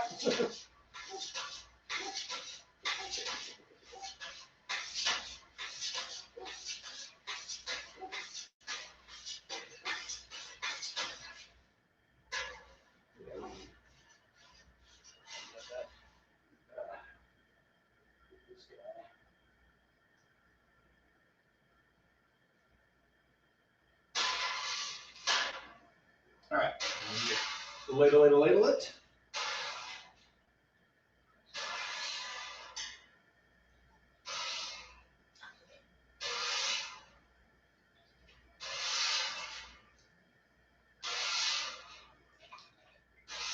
See this system we have here? Yeah, we worked on this. We're ultra synchronized. It's dumb luck that we're not clashing into each other. That's good. Most of that warts off the side of your pocket. Yeah, thank you, sir. That was You don't want to waste anything. Anything. Nothing. All the wort must go in. $65 a kit. You're darn right. You don't want to waste I know. anything. It was not a cheap kit. But if you do the math, it's still saving money because a 5-gallon batch of beer makes 53 12-ounce bottles. If you would buy the kind of beer that we like, you know, the fancier, heavier beers. If you buy 53 bottles worth of that beer, it's going to be way more than $65. Well, our beers, I mean, the beers that we generally gravitate towards, they generally run between $12 to $16 for a 6-pack. For a 6-pack, yeah. Imagine, but those are the beers we like. I mean, now granted, that's not 100% true. I do have, you know, almost a case of Coors Light at my house. It's okay. Thank you for not judging me. I got it. No, I figured all the initial years I judged you enough calling it training beer and stuff. It is training beer, but it has its place. And you know what? Part of it is nostalgia. You know, I grew up in Montana. I was a cowboy, rodeos, all that. That was my life, and that's the, you know. People drink, yeah. Coors Light managed to get their hooks into that community. Their hooks. Oh, I'm boiling. I'm boiling. Yep, you are boiling.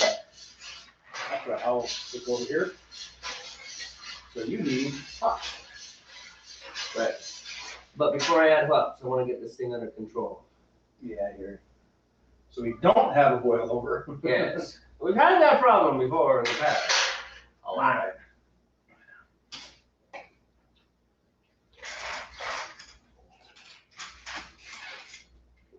Definitely need a camera for that flame. Just a little camera mount down there.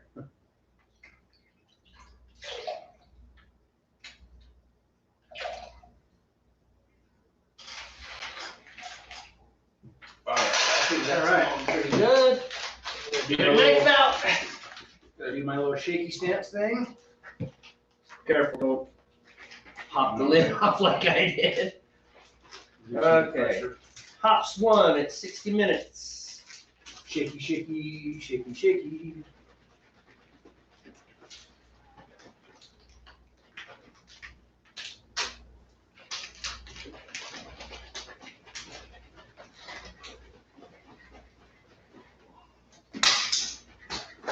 Really?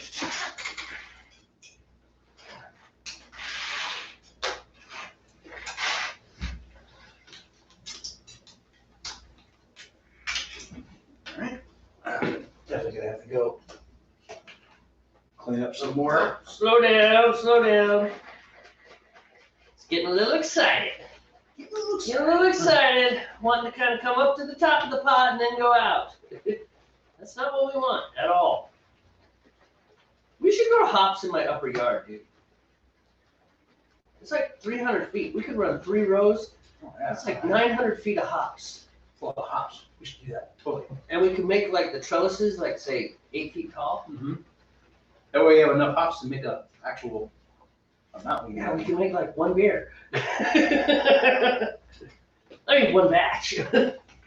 We could use fresh hops. The only problem is that Oh, I made a mess. we can pretty much only grow 1 kind of hop, you know? Yeah, that's not hop. Right. Yeah, I need to buy a mop. Mop is Yeah, we need to mop this floor. Buy a cheap mop. I can just one and done, you know. Give it that hot mop. Did you just say hop mop? Hot mop. Oh, hot mop. The tea hot. Not mop. Well, just this area that we brew in, it seems to have gotten sticky. I know, right? And I'm sticky now because I made a mess. But you know what? Such is the beast. All right. Now, moving forward. So, it's in there, we'll wait for it to. That's a good swirly swirl. Turned my heat up a little bit already, so start lowering the temp.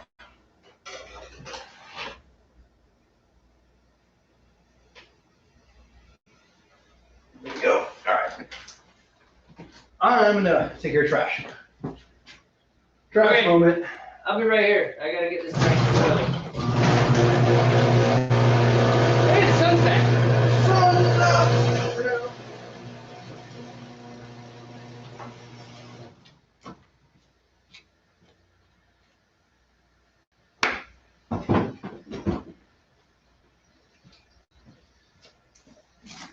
I'm a very clean as you go type, so.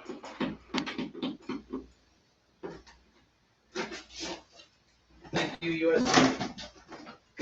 Oh, don't blame the Navy. I went through the Navy too. And I'm a very much just let stuff fall all over the place and eventually we'll figure it out. Welcome, Stephanie. Special guest Stephanie. What are we making? We are making a double winter double IPA. What's it called? Hibernation? Hibernation. It's got a name. Oh, Hibernation Mode IPA. Hibernation Mode IPA, but this is a double IPA. So You're good. You're good. I'm cleaning up. it's gonna be pretty stout. Not stout in the form of beer, but it's gonna be strong. What does it say? Between like up above 7 What's that? ABV? Yours. Oh yeah, like 7.7. Yeah, so it's gonna be pretty strong.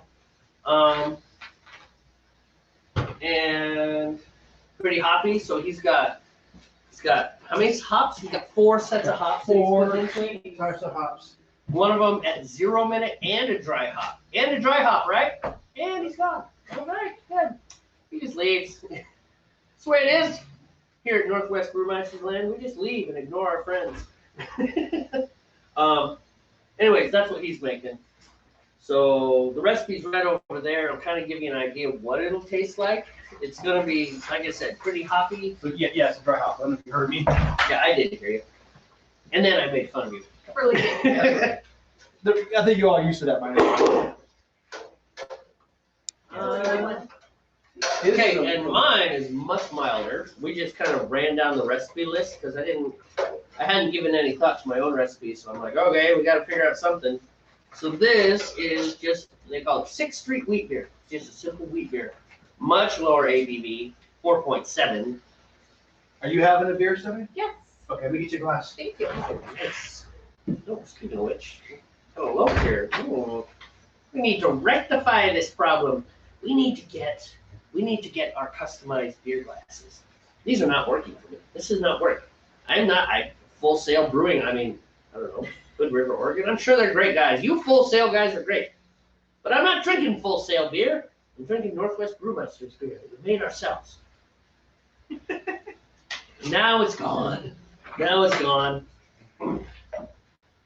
So anyways, that's what we're making, and geez. Now, next brew day, I'm gonna go back to a recipe, my own recipe. I gotta figure out what I wanna do. Either repeat a beer or make a new recipe. You know what I'm thinking about doing? What's that? I'm thinking about making a Scottish ale. Change, do a little different stuff? No, I think what I'm gonna do is I'm gonna take my recipe. Lady? I'm gonna take my recipe that I made, right? Oh, you need a beer. Yeah, I do. You want to get it? Yeah, I'll get the beers. But I'm gonna take my recipe that I made. Actually, get the beers. I want to step off camera. You sit here, and we'll be. Whoa, that's too excited. Get the beers. Not textbook. We're all over Not the place. textbook. Not textbook, not textbook. So I'm gonna use my Scotch ale recipe as a base because I know what it turned out like. But I might cut. I'm probably gonna eliminate a full tub of one of the malts, the DMEs or the LMEs, right? I'll probably get rid of a full tub of one of those, and then that's pretty good. What do you think, Steph? You can be honest. Even on camera, be honest. If you don't like it, you can say you don't like it. No, I like it. Of course you do because it's amazing. I don't know about all that. All right, so he wants honesty. I want you to say it's amazing.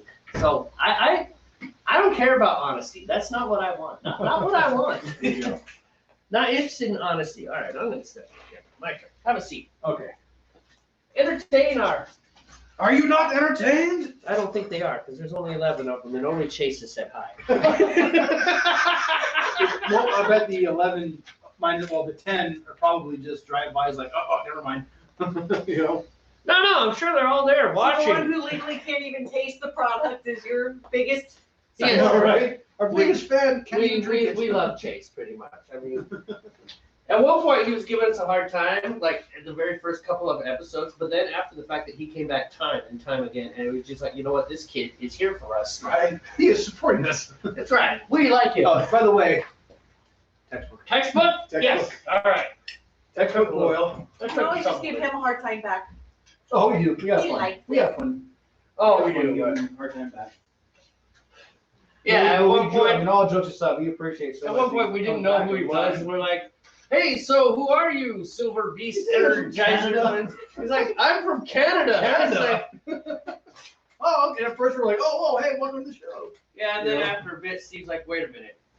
You know how he got busted? How I figured it out? His Discord name. Because we're friends on Discord. And I'm like, that's Chase. I'm from Canada. I'm from Canada, eh? You know, You can't brew beer for another 10 years. you're from across the street. Literally. It was funny though. And he was like, yeah, you guys got me. But yeah, he's been so loyal coming back to the show. Yeah, man. Even if he's, I'm sure. Even if he just puts his phone on and goes and does something else. Yeah, he just hits and bam. Hi, Doesn't think Chase. as a viewer, you know. Doesn't matter. What time did you start brewing today? 3:30-ish. Well, take a look. Yeah. It says how long the broadcast has been. Oh, okay. Yeah. We froze up again, by the way. That's all right.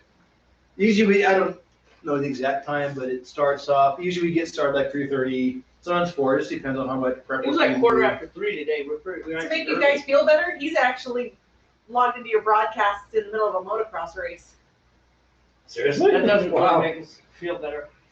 Unless he Well, I is mean, he was in between racing classes. and watching at the same time, in which case it's like, Chase, Well, no, I get it. He That's actually would. cool, though. we'd like you to stay alive so you can watch the next broadcast. He would, but we don't let him grab his phone out there. Yeah, that's probably a good idea. No, but if he's at a race, which is his thing, yeah, and he's actually putting the broadcast on at the same time, that's pretty cool, actually. that is very nice of him. Thanks, Chase, if you're still watching. That's awesome, dude. That you put us on even when you're watching a race, because I know how important that is to you. But yeah, if you're running around on a motorcycle, maybe you should focus on the running around. Yeah, I on don't a think he was motorcycle bit. watching it while he's No, it's racing. in between his classes. He's got an HE. It's like, this is my friend Chase. He's 12 and incredibly rich. He has a HUD system in his helmet so he can watch us stream while he races motocross. If only I had the funds, it'd probably happen, I know, right? because obviously I can't tell a kid no. He just got his butt kicked by a mud race today. Oh, no. Trying not to flash Yeah, the, man. trying not to flash the audience.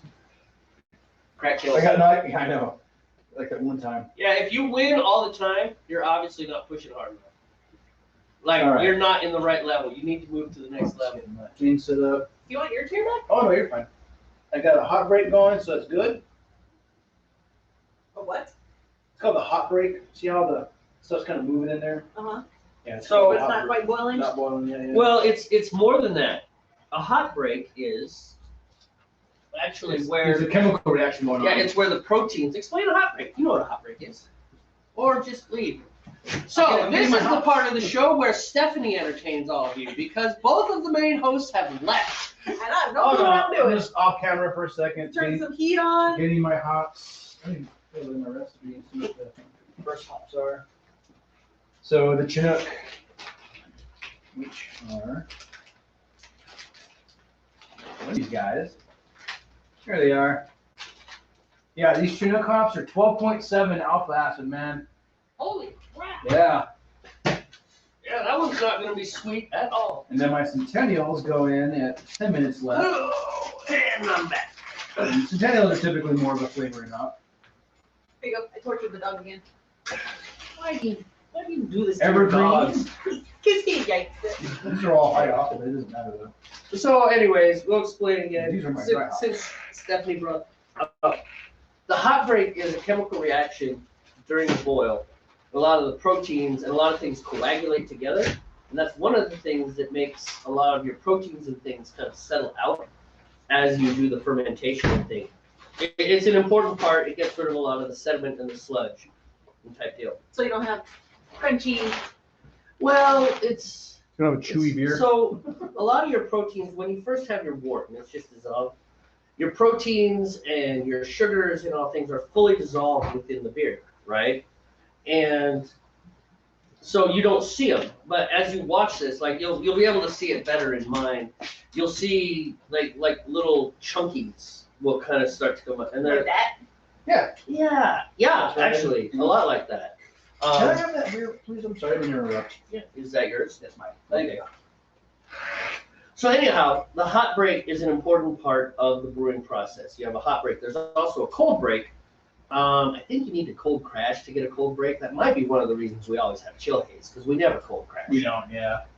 But whatever. But it's all part of the chemical and the biological process, because yeast is a biological thing, that goes into making the flavors of the beer, to making the beer taste like beer instead of a sweet syrupy substance, which is not good. I know because I drank the wort straight. Now it might have been the half-inch of dust that was inside that cylinder. It was during a gravity reading, so you're not going to put the beer back, so you So I was decided like- to take a sip. I was like, I'll drink it, and then I tricked your daughter into drinking it, and that was great. That has been so gritty and nasty. It was not She good. tried so hard to say it was good. Yeah, you but just it see was her not. face. It was no. It's It's good. No. like, you don't have to lie, sweetie. I'm the guy brewing the beer, and I'm saying this is gross. Yeah, beer does not make good soda. Oh no, not at all.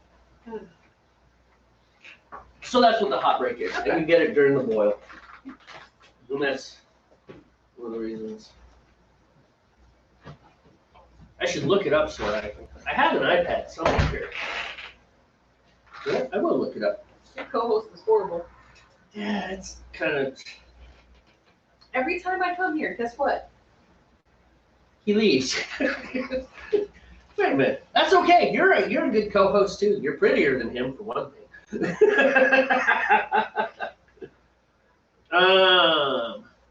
Really. What does the hot break do? Go. Get glasses because I'm old. HowToBrew.com, book 61. What does the hot tub do for people with kidney stones? Not what I asked. What are the parts that make up a hot end? What causes jars to break in a can? This is, come on! Okay, well, the first one is, let's see if this tells us what it is or if it actually says what it does. All right, hot break. Foam starts to rise, foam will feel smooth surface, that's good. If the foam suddenly goes over the side, this is a boil over, no kidding, bad. It looks like, so this is actually from a book. Okay, the foam is caused by proteins in the wort that coagulate due to the rolling action of the boil. The wort will continue to boil foam until the proteins clump, get heavy enough, and sink back into the pot. You'll see the particles floating around in the wort, which you'll see that in both of these. Looks like egg drop soup. It absolutely does. It's called the hot break. May take 5 to 20 minutes to occur, depending on the protein. Often the first operation triggers a great deal of sweating.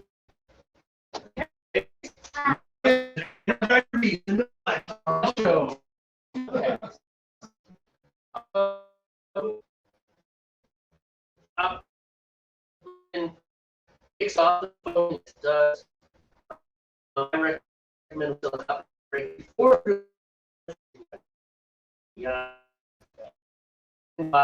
We take.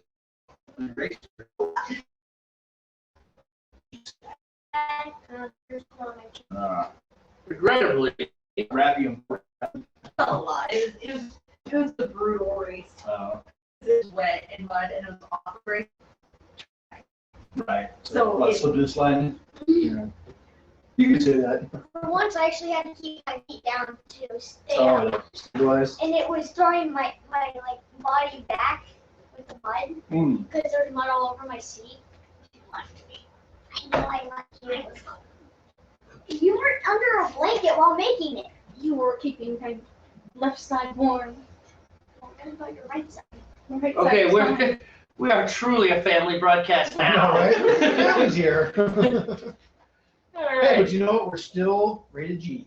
That's right. Maybe No. you're crossing the No, we're PG. PG now. Your wife was cranky about something, and it came through loud and clear right Yeah, through the door. she said that. I looked at her. I was just like, really? So actually, that would make us PG-13 then. Jace, Yeah, that's what I said. too old. Let's go. Get out. Mom. No, he's Kidding. What? He's 13. He's not 13. He needs to leave. Process of home brewing beer. Hot break and cold break are two important phases of the brewing process. They can have a significant impact on your beer in a couple of different ways. For that reason, it is important to understand, control the cold break and the hot break properly if we want to brew the best home brew that we can. So what's the hot break? Basically, it's the coagulation of proteins, oils, and other solids during the wort boil. The proteins and solids that join together during the hot break phase of a boil can be partially responsible for chill haze in a finished beer if they're not properly cleared during the hot break, cold break, or beer fining processes. During a boil, the hot break occurs as soon as the boil begins. At that point, the proteins begin to form the foam. That's the foam on top of your kettle. A few minutes after That's what I that, have now, it's foam. right, the rolling boil is achieved. These proteins begin to merge together, and eventually, basically, their weight, their mass, drags them back down into the pot. And then at flame out, of course, they sink.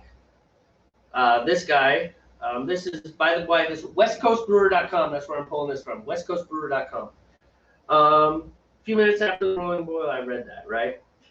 This guy says, I will use whirly flock or Irish moss at the end of my boil to help drop out as much protein, excess hot matter, and fine particles as possible, which helps reduce the likelihood and quantity of chill haze in my finished beer, which is something that we have told ourselves to buy the last 2 times. And we keep forgetting. Yes. So that's the hot break. So basically, it's where all the proteins and oils and things, they coagulate, and when you get a good hot break, it means that at the end of it all, your beer is nice and clear instead of looking like a Hefeweizen, which is cloudy, or a hazy IPA, which is hazy for a completely different reason. Cold break. Let's see. Or cold crashing, or Well, we're going with cold break. So now that we have the hot break squared away, what is cold break? They're actually very similar. The main difference is hot break occurs when the wort is heated to a boil. The cold break process occurs as the wort is rapidly chilled. Cold break, again, is the precipitation of protein, solids, oils, and hot matter as the wort rapidly cools. So same idea. It's all that stuff coagulates and separates out. We don't need that time for that. Much like the hot break, as the cold break occurs, these dense solids join together, fall to the bottom of the kettle, leaving the wort clearer than it would be if a proper cold break does not take place. Cold break helps improve beer clarity, head retention, and even has an impact on the flavor of your beer. Having an efficient and effective wort chiller helps make it easier to achieve an effective cold break. Use a plate chiller or counterflow wort chiller. You may want to consider pumping the wort back into your kettle with a whirlpool valve as opposed to directly into your fermenter, so that you do not transfer the cold break solids and proteins into your fermenter where they will impact the outcome of your beer. Whirly flock is an inexpensive addition that we always forget to help prevent chill haze. So they're both the same, Stephanie, now that you're bouncing, but they're both the same thing. It's just one that happens when you boil and one happens when you get cooked. And they both have the same effect, which is to, did you dye your hair, dude? Yeah. wow. Sweet. I haven't seen it yet, man. I love it, dude. It was brighter, but Yeah, the first time I dyed my hair, I used vegan, well, it's the same stuff that your girls use, that, what was it? It's the vegan stuff, right? It doesn't have any of the nastiness in it. And I got like ice blue hair. Yeah. Most of it washed out, and it was just like this icy blue, and it looked cool. I remember that. I came home, I retired, and I'm like, you got blue hair. Yeah, well, that's because, you know why I had blue hair? It's because when I was retiring, I told everybody, it's like, first thing I'm going to do is dye my hair blue. So I did.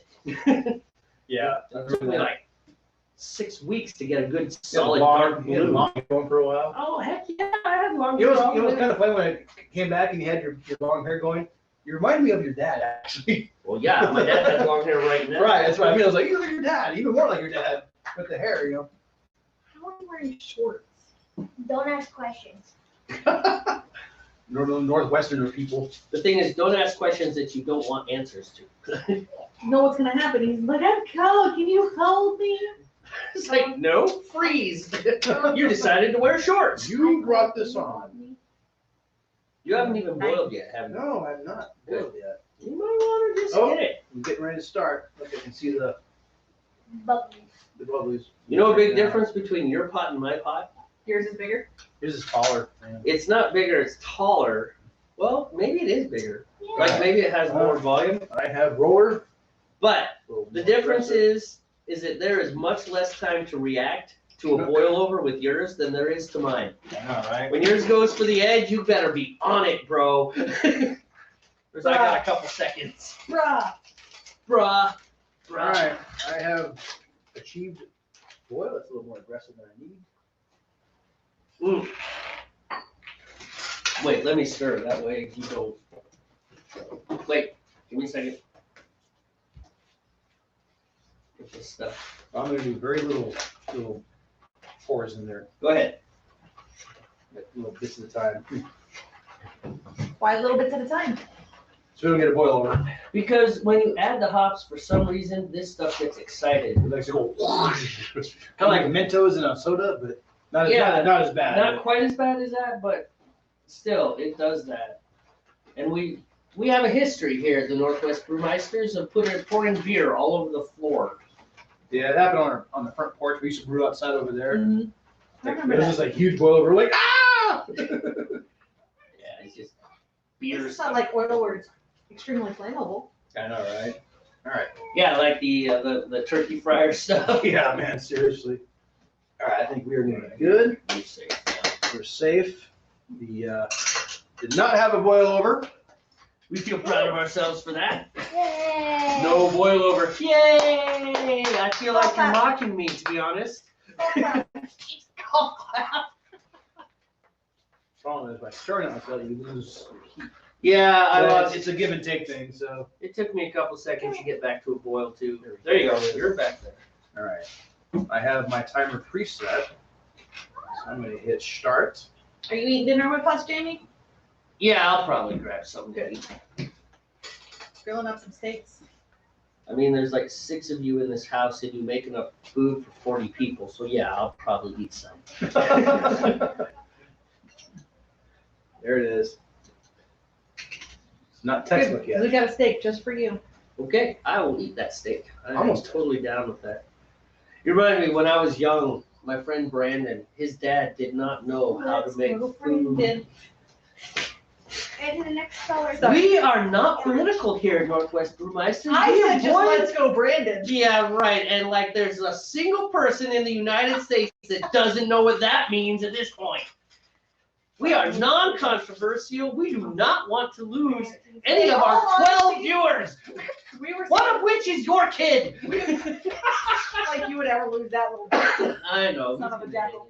But We were chanting "Let's go, Brandon" because at the track, someone who's actually named Brandon is the one who set up the track and ran it. Mm-hmm. I just learned about the "Let's go, Brandon" thing yesterday. Really? Yeah. Yeah, I've kind of ignored that. I mean, that's just. I have to be honest. Whether I agree or disagree with President Biden, I think that kind of behavior is just like that's not the way to solve things. You know. I mean, I guess on the one hand, it truly tells people how you feel. We want to know how you feel. Let's go. Oh, okay, we know now. All right. Obviously, At a NASCAR race. yeah. You know, we were talking about that the other You day. have more. Anyhow, I'll get one. my friend Brandon, when we were growing up, his father was incapable of cooking for less than 15 people. He didn't. They I know his do- pain. What's that? I know his pain. Yeah, you are very much like him because there was Brandon, Lynette, Brandon's mom, and Chuck, Brandon's father. That's how many people lived in that house. And one day I went over to Brandon's house and I said, I'm kind of hungry. Do you mind? And they're like, please have whatever you want. And I opened up the refrigerator and every shelf, plastic shelves, bowed. I'm like, anything? They're like, anything. And that was the last day I asked. Like, seriously, I did not even ask after that. I just walked in, opened the fridge, and said, you're in saran wrap. You are fair game. And I was right. I could, oh, geez. So much food. So much food. And good. He was actually a good cook. He just cooked for so many people. It's like, come on, Chuck. We have 3 to 4 at my house and then the 4 here. So we're always cooking for, Right, people. And so leftovers, we're always cooking for 9 or 10. Yeah. no, Stephanie. I've seen how you cook. You don't cook for 9 or 10. Hi, you met my husband. Yeah, I've met your husband and I've seen your husband eat. You're not cooking for 9 or 10. You cook for 20. Yeah, because Matt's like 5 alone. And No, then Nick's Matt like is 10. not like 905 alone. I've seen the plates that Matt serves himself. That's because he's on a diet. Oh, okay. Does he wander over here at 1 in the morning and just raid the fridge? Yes. I've caught He's a him. good guy. I've caught him in the act. Bailey, you need to back up, sweetie. I mean, or you need to get full on in the camera and come over here and be You part of the can't broadcast. block half the camera. You can't just kind of stand there with your back to the camera. Crack kills. I did that to the camera once. Yeah, that was amusing. It Wait, what stream was that? was quite a It was a while couple. ago. They're all there though. Go ahead.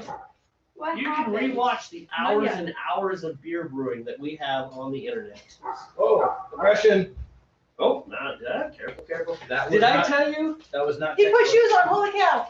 Yeah, I actually had shoes That in was there. not textbook. That's Did I tell you about That- tracking that guy down? I did, but I'll tell you again. Okay. But you did ladies not and tell me. gentlemen, I didn't tell you, so I can tell you and the audience. Would you like to sit down? I can grab one of But those. seriously, it is frightening. Cook dinner soon. It is frightening how much of our lives are just easily available.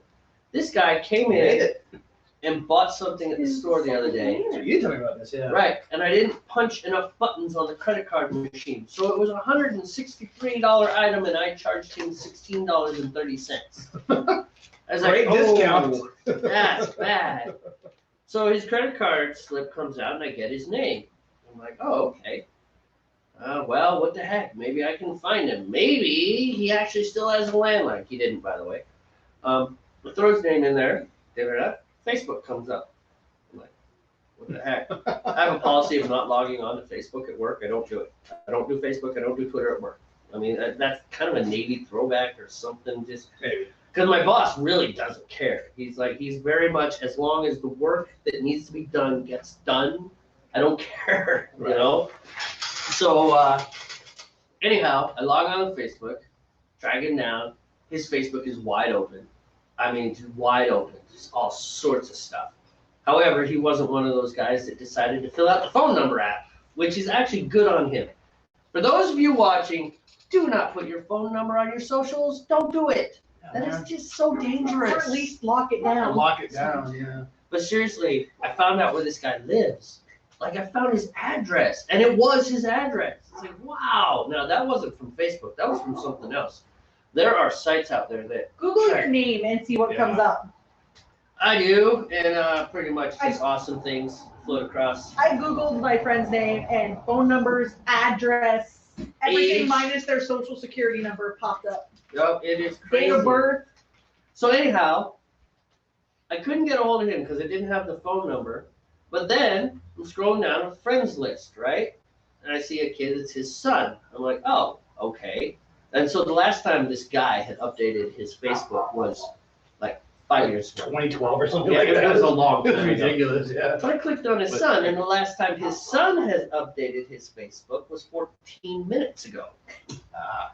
So I sent him a message, because you can send messages in Facebook. Of course, you know, if you're not friends with someone and you're not looking for random messages, they get buried in that weird inbox thing. So anyhow, I send him a message. That didn't work. But then I go onto his friends list, which is wide open, right? 440 friends, by the way. Popular guy. Start scrolling down. Suddenly I see such and such, one mutual friend. I'm like, what? So I put, oh, look, I'm not friends with this guy, and I'm not friends with his friend, but I am friends with a friend of his friend. I'm like, okay. So I keep scrolling. I go down, it's like, oh, look at that. There's a girl who used to work with me. So I called her. Do you know this guy? She's like, yes, he works here. I'm like, oh, cool. I'm going to call there. I called his job. He still works there. They're like, he's not here, but we'll call him and let him know. They called him. He called his dad. His dad called the store and paid for the rest of the item. And I gave him like a 15% discount. I was like, you called back. You could very well have said, that sucks to be you. Right. But he didn't. He called back. I'm like, you're getting a discount. Yeah. But isn't that crazy? It is. Yeah. It's like the 5 Now- degrees of Kevin Bacon thing. Right. It is. It is the degrees of Kevin Bacon. Now, part of it is we live in a smaller town here. True. You know, that would have been much harder in Seattle. Right. Almost impossible in Seattle. But still, the fact that I was able to do it is still just a little bit, jeez. And like some random dude you were able to track down. Yeah. You know, and tell him, hey, you still owe us some money. You know, it really is what it boiled down to. My bad. It was. More money. And I absolutely gave him a discount because he absolutely could have said, yeah, no, looks like I got a $16 thing, $163 thing for $16. I was like, I got a 90% discount. Yeah. But he didn't. He called back, and that makes him awesome, and I definitely deserving of a discount, and I did give it to him, and it made my day much better. Because You didn't really have to explain too much. well, we have an accounting program at the end of the day. Like explaining to my boss would have been easy. I screwed this up. He's like, yeah, you did, and that would have been it. You know, Good boss. well, you know, everybody makes mistakes, and he knows that. You know, There's some bosses that would take that out of your paycheck. that's true. What's your remaining? Half an hour. Oh, okay. I'm just thinking you still gotta get your fermenter finished up too. Oh, okay. I mean, it's sanitizing, but it still needs to be rinsed. You know. Right. Okay.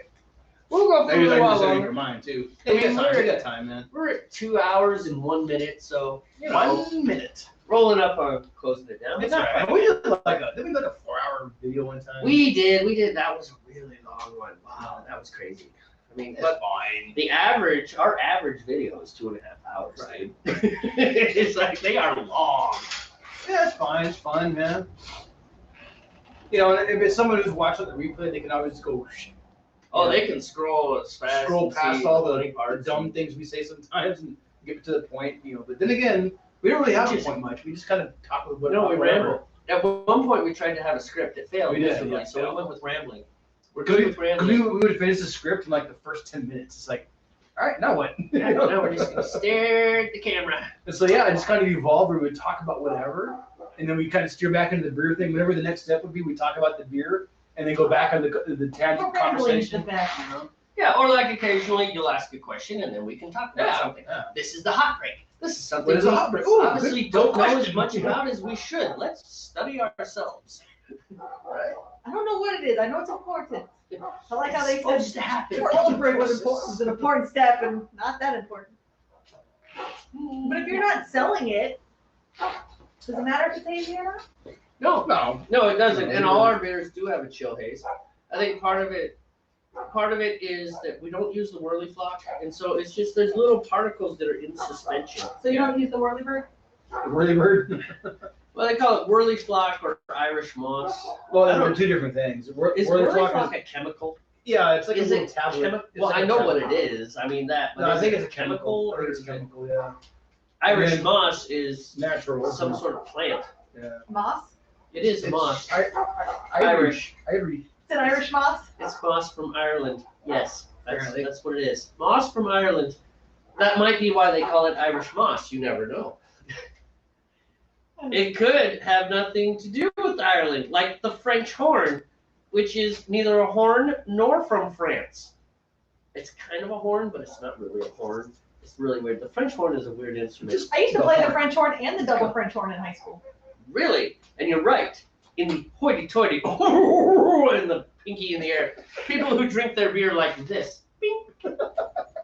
Yes, they would call it the horn. Oh, the horn. French horn. Horn. French horn. Speaking Horn. of French pinky- horn. The Pinky double beers? horn. Oh, we got a disparity here, friends.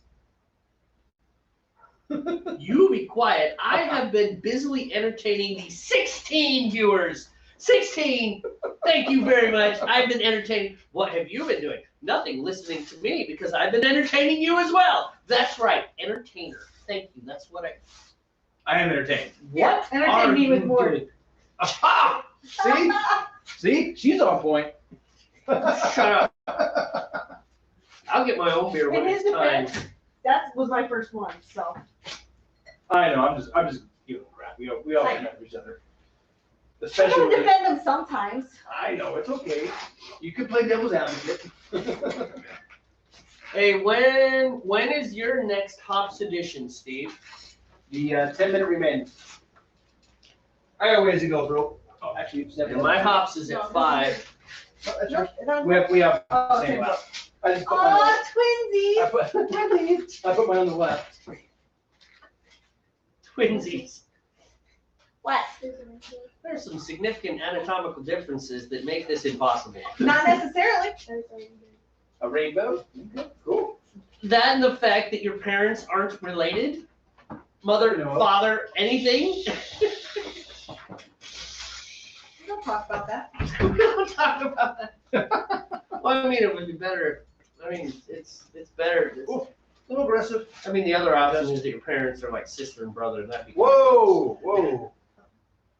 And PG-13 plus. I mean, we are from Florida. You are, but he's I from would have Texas. been more concerned about West Virginia. Granny moved to Just Kentucky kidding. for a West while Virginia there. is a beautiful state. I'm playing. It is really beautiful. Right? I've been there. Yeah, I like West Virginia. I like North Carolina too. Yeah, North Carolina's beautiful too. You know what was weird though, North Carolina, and this was really weird. I drove down a lot of highways because when I was in North Carolina, I had a car. Internet was not what it was, right? And so what we did for the weekends is we pointed it north or south or west East or west something. or Whichever direction, right? Just pointed it down a road and we drove until we were almost out of gas, found a gas station, fueled up, and then drove back, right? So I've been all over North Carolina. I always felt like I was like 2 feet under the ground. Like as I'm driving down these roads, I always felt like the roads were sunk into the ground. They weren't, but it felt like it. And I don't know why that is. It's just one of my memories from North Carolina is feeling like very, very low. Right. And I mean, I was in like a Maybe the little, gravity's stronger there. yes. Nexus of Weird centrifugal. thing. It's not really North Carolina. It's nexus of, think Quantum of some physics. fancy word with a C at the beginning. I'm really Four failing in letters? this. What? That's, no. What? Who? Kane? Right. This guy. He thinks he's funny. This guy thinks he actually is funny. I was like, wait a You minute. won't be cold if you wear a jacket. It wasn't cold when I went over there. Rated R. And we're now rated R. Yeah. You're welcome. We've had 2 F-bombs. You know, they heard your first one outside when you were getting groceries. It went on the camera, just so you know. Oh, you're welcome again. They heard both of them. Now Merry early Christmas. we are officially rated R. We really are. You're welcome. So it's okay. I still love you. It's really cold. It is chilly. They make a thing called a coat. I wouldn't Bro, be it's dressed sure. like that. To be honest, I wouldn't be dressed like that. Anyways, something about the spaghetti straps, dude. I don't know. I think you'd rock this spaghetti strap. I think you're smoking crack. What's wrong with you? You look like one of the guys from. Yeah, no, why are we talking about me like this? I'm feeling like no. You started it. Yes, I'm I having feel a brain. attacked. I'm having a brain fart because I can't think of the name, but I can. Fortunately, he can't attack well. I am not attacking very well. My attack roll is failing. Roll something higher than a 1. I know, right? Critical fail. That reminds me of that meme.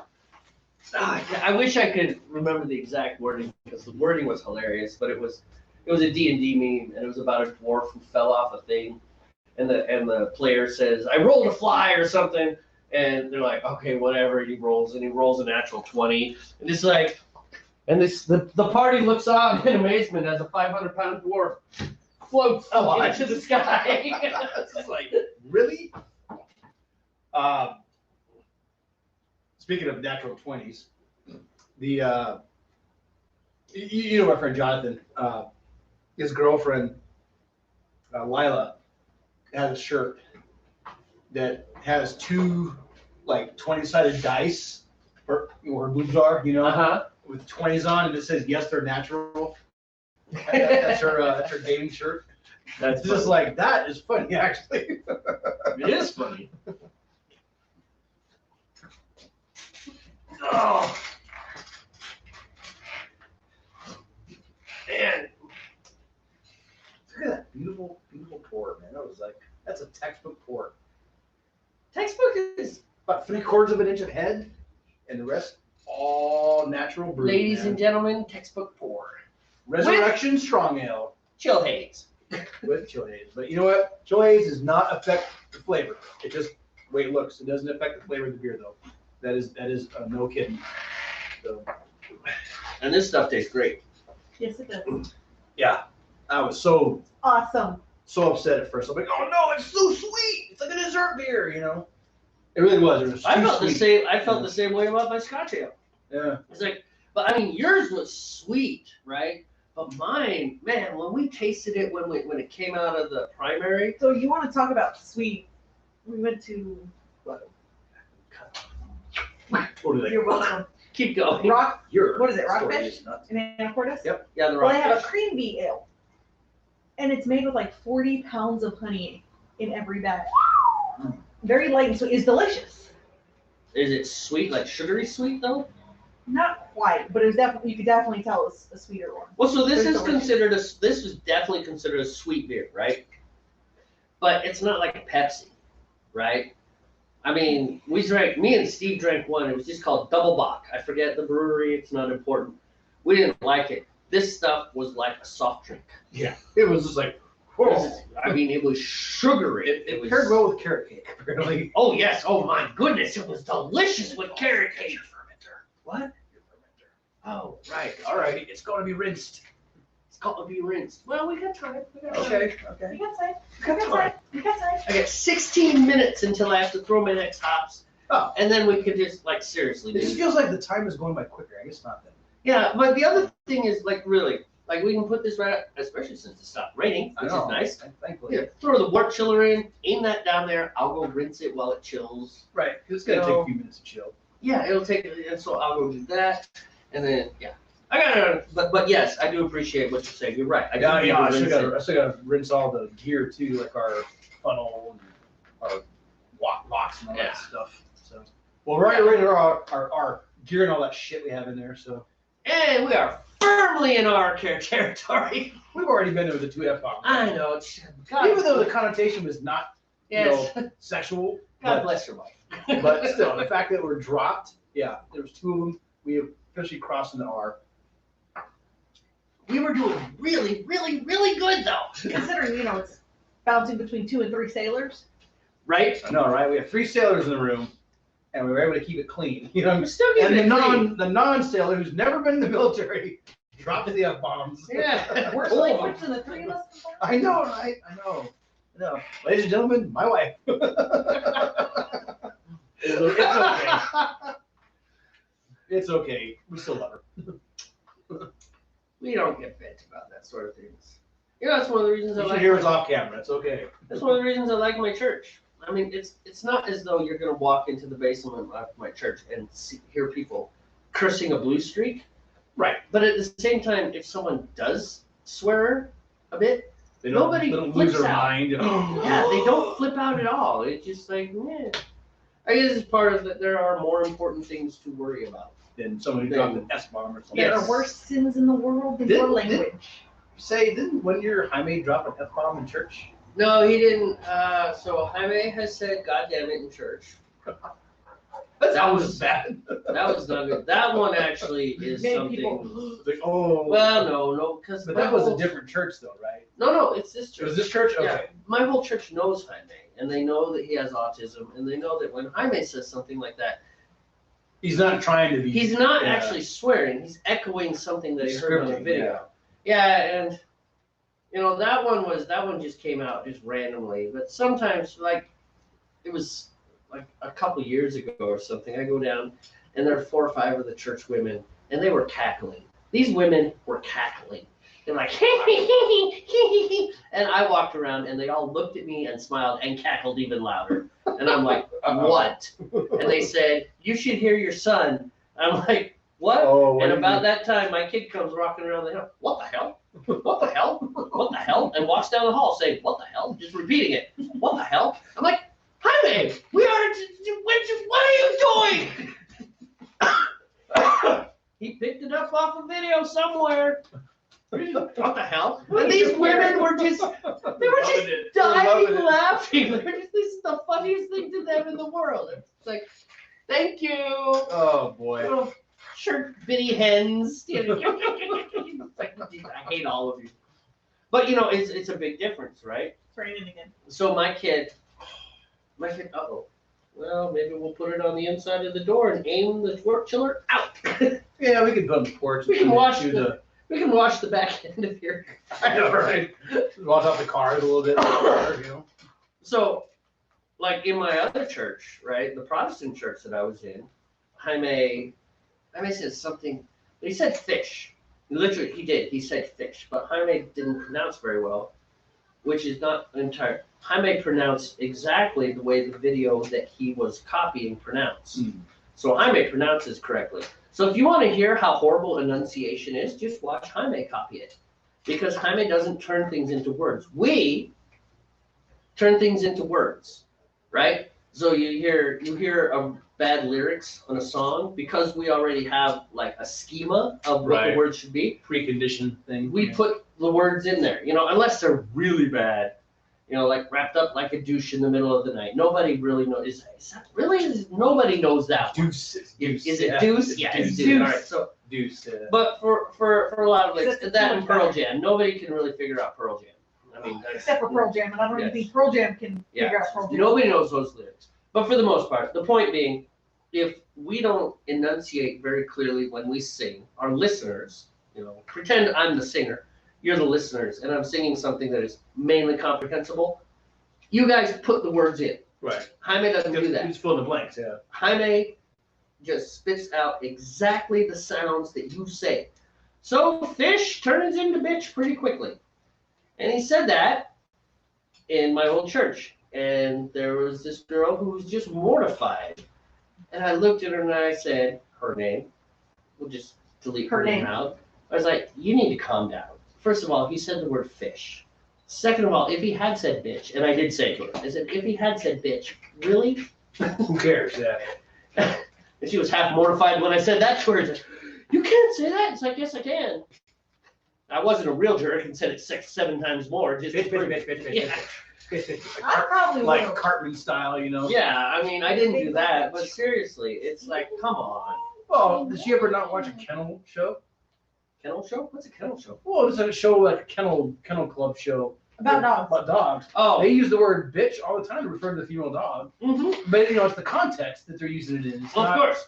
you know, Yeah, I mean, and it really is. I mean, just like the word bastard is a legitimate term, Any Game of Thrones fans will know that bastards use a lot. Right. Holy Christ. I mean, but of course, we've turned, we as a society Right, have made turned it- both of those. Right. Into But you can do derogatory. that. You can do that with anything. Right. Look at the word retard. Oh, right. I mean, if you look at the official definition of retard or retarded, it means to be slowed down. I mean, music uses it all the time. Well, right. Like same Right. with weapons, retarded bombs. Yep. There, as well as a wings thing, wings question thing, a wings answer. Right. When I got my air warfare, it was a retarded bomb. It was slowed down. That way, the aircraft could get away before it exploded. Which is generally a good thing. Yeah. That's what you hope for. Yeah, we don't do comedy. Yeah, it had nothing to do with going boom, but it was retarded bomb because it's. I'm going to hell for that one. I know. You are so wrong. But still, No, strong else. Resurrection strong else. Lazarus be proud. oh geez, let me. And the lightning goes. Yeah, we're gonna get zotted. This broadcast might end up poorly. Hi, buddy. Where do we go here? Right, we're at 14:13. All right, hey folks, we have descended into idiocy. We're not gonna lie about this. Probably going to sign off on this one. All right, wait a minute. I don't even know. Stephanie, come in. I don't know. Sit on Steve's lap. Don't fart. Don't fart. Right. Okay, so this is Jamie and Steve and our good friend Stephanie, sister-in-law, all sorts of family time. All sorts. Here's what we had a great time. We're gonna finish up brewing this. We got a pretty soon. We're gonna be adding hops and chilling and all the Yeah, we're gonna be all over the place. all the craziness. And I mean, to be honest, they've hung in there through idiocy anyways. But look, the point is we're Probably done. abused them. We're done. So hey, relax. Don't worry. Have a Have homebrew.